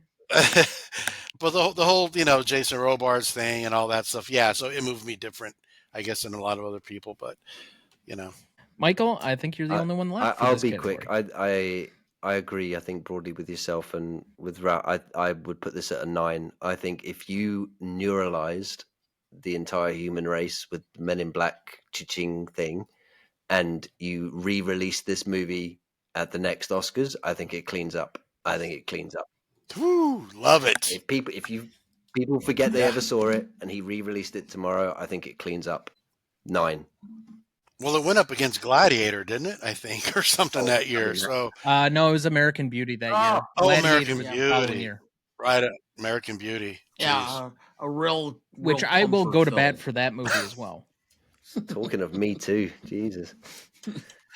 Yeah, well, okay. We haven't gotten to that one yet, but we will. Yeah. All right. So that is an 8.38 average between the four of us. Let's move to rewatchability. This is probably the most subjective category that we have. We have a lot of different tests that people have theorized over the years. You're welcome to use whatever you would like to come up with this. You just have to come up with a final number that's between 0 and 10. Ralph, I will let you lead on this one. I have to be honest with you. When I knew I was going to do this podcast, I rewatched it. I rewatched it again, and I rewatched it again. And I've gone back to look at different scenes over and over, and I could watch this thing again and again. So a 10 for me. Now, is this my This is your 10. opinion? Okay, yeah, my 10. Yeah, you're fine. I would do 11. Well, I mean, they're all 'cause I your love opinion, movies. but Yeah. we try This and is be a an little audience. more. It's my thing, right? Yeah, exactly. It's more subjective than the other categories where we try and be a little more objective. Yeah, definitely a 10. 10 plus. All right, Michael. I think on one side, this is a hard movie to sell to, I don't know, a friend. I'm going to say a friend. I'm not going to say like a partner because I think just a friend coming over, do you want to watch a movie? I think, as Dana pointed out, I think there are a lot of other choices that when you sit down with a friend, you're going to choose over this. I think from a personal perspective, the reason why I'm here is because I'd seen this movie once, and just the very potential of getting to watch it again and do a deep dive on it was huge for me. So I'm kind of, it's a 2 on one side, which is I wouldn't put it high on rewatchability, if I'm honest, on a general perspective. But from a personal perspective, it does have a kick. It really does have a draw to it. So I'm going for a 7. Yeah, 7 combined. Yeah. When I finished the film, I had one perspective. Then a day later, I had a different perspective. Then when I'm preparing my notes, I have another perspective. And after having gone through this show, I have yet a fourth perspective. Originally, I'm like, okay, I'm not sure I get everything, but I'm not sure how much I want to rewatch it. Then I'm like, maybe if I rewatch it, there's more here than I anticipated. Then it's like, is this an onion that the more layers I start peeling away, it's a Magnolia. the more I'm going to get to it, the middle. And now after going again, I'm going, not only am I going to want to watch it again and kind of feel like I'm going to get more out of it, I'm going to like to convince somebody else to watch it and watch their reaction and see how they behave. Because Tom's mom, my wife, is the everyman in our show, which is she's an intelligent, bright, dynamic woman, whatever, but she also is not really artsy inclined. Yeah. Okay. And so I have half a mind to say, you really need to watch this film and just have her watch it and just see her reaction. Because I'm telling you, the minute she sees the first frog fall from the sky, she's going to be like, what the fuck is this? And that moment alone will turn her off for the entire rest of the movie. But Thomas, she'll be 2 hours deep. Okay. She's 2 hours deep at least. I mean, when you're committed. Yeah, it true. won't matter. The tiniest things in movies could just turn her off immediately. And I know. She's done. So, but to that extent, I'm at a 7, which is a very high number generally for me for rewatchability, because I reserve the highest ranks for a cadre of films that I generally want to rewatch. Like Love Actually. I watch it about once a year. Yeah. There you go. About this time of year. So, Dad, funny enough, I also have a 7. This is just something that the longer I've sat with it, the more I'm intrigued to go back in probably a couple of months when I've let it kind of sit and linger and revisit and see how I feel about it then. because the longer I've had separation from it, the more I've discussed it, the more it just continues to intrigue and just kind of claw at the back of my brain. I'm at a 7 as well. So that means we're at a 8.25 average between the four of us. For audience score on this one, we had a 70% for Google users and an 89% for Rotten Tomato users, giving us a final score of 7.75. So to repeat the categories, we had a 5.38 for legacy, we had a 7.13 for impact and significance, we had an 8.5 for novelty, we had an 8.38 for classicness, we had a 8.25 for rewatchability, and an audience score of 7.75, giving us a final total of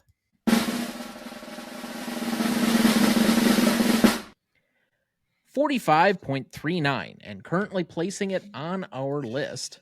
Don't worry, Michael, it'll be above Love Actually.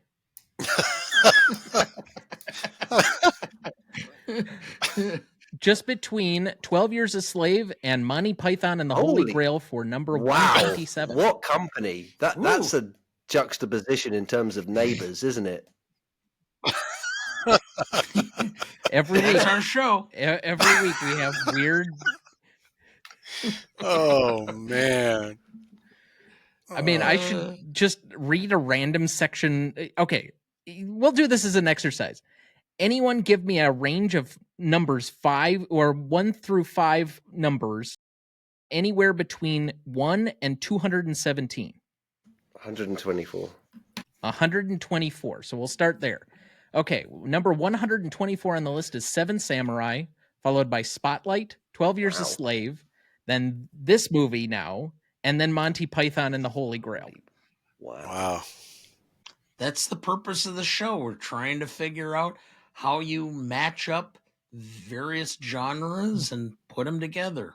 Do you want to throw out another 5 numbers just to see? 77. Okay, we'll try 77 here. All right, okay. Number 77 is Guess Who's Coming to Dinner, followed by Batman Begins, Parasite, Sunset Boulevard, and Ferris Bueller's Day Off. Wow. Sunset Boulevard and Ferris Bueller's Day. Wow. Okay, so, and Dad, you said 54? 53. 53. 53 is The Big Lebowski, followed by Aliens, Get Out, The Sixth Sense, and Singing in the Rain. Wow. There you go. It's awesome. Yep. So, all right. As usual, if you disagree with any of our scores, you can write us at greatestaltimemoviepodcast@gmail.com. You can follow us on any of our socials at GMotePodcast, and we do accept DMs. Or you can find us on our website, RonnieDuncanStudios.com/GMotePodcast. Let's move to remaining questions on this one. Does Jimmy Gator burn to death in his house? I'll answer. I figured you would. Okay. Shooting yourself is the easy way out. He had to burn in hell. That's the purpose of this. He was trying to take the easy way out. The Fargs intervened and said, no, you have to suffer for what you've done. Mm-hmm. Yeah. I don't think anybody's going to answer that better than that, so let's just move on. I agree. We've kind of already answered this one, but what is the significance of the frogs? I'll just refer you to earlier in the show with Dana. 3, does Jim try to save Claudia? I think he's trying to save himself, too. You know, not just Claudia. I think he's saving himself and her. Isn't ultimately that what we do? Yeah. If we're trying to save somebody else, we're really trying to save some aspect or part of ourselves. Hence the song Save Me that Aimee Mann sings, right? It's called Save Me at the end. That kind of ties into it. I don't know what he's saying on the bed when he's sitting down at the end because the music kicks in. I'm going to look at the script and see if I can get those words because he's saying something. I thought it was scripture, to be honest, but okay. I don't know. I'm gonna try to find that out. Do the kids continue their streak on the game show? Who the fuck cares? I mean, we've had how many kids shows where we're just exploiting children because they look cute or sound funny, you know? I mean, who cares? Well, we know who's not smarter than a fifth grader. Luis Guzman? Sure, that's where I was going. And finally, does Linda survive? And what would be her relationship with Frank? Oh, interesting. That's one of the. I know we talked at the beginning about what this movie's about, and I did say hope, and I think hope applies to quite a few of the characters, but I think that's the one where there's a. I'd be interested to know where that story goes, how those two then connect with each other, because she's volatile and he's in the process of almost shedding his skin from a character perspective. Like Yes. I would be highly intrigued to see what happened there next. Yeah, I agree, 100%. I think ultimately she's going to cling to him as the metamorphosis of her husband, and he's going to cling to her as the last thing he loved. Wow. I mean, the easy answer to this one is that she'll respect his cock and he will tame her cunt. Should we just end it there? Just end it there. End it there. Yes. All right, that's fine. I try to leave on a upbeat note, and you went to the basement.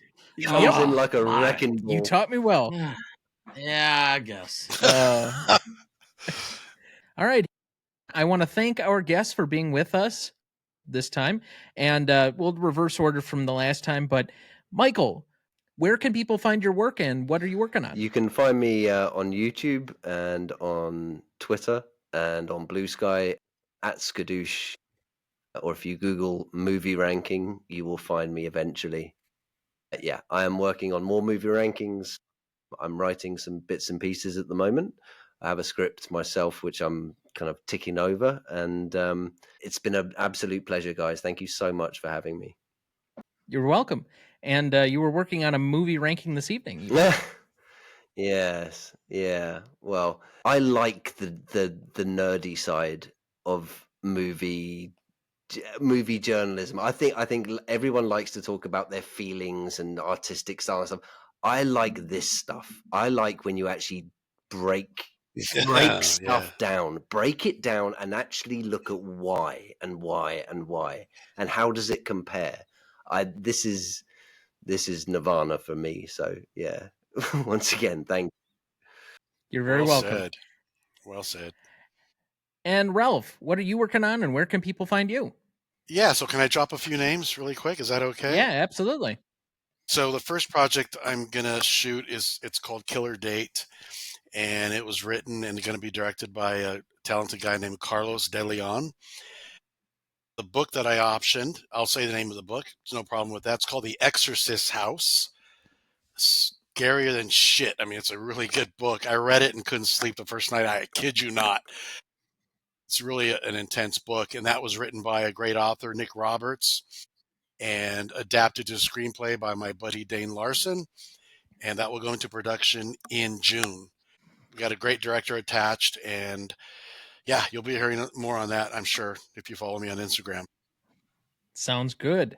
Yes. Dad, I don't really have too many remaining thoughts. I don't think you do either, but I'll just say one quick thing.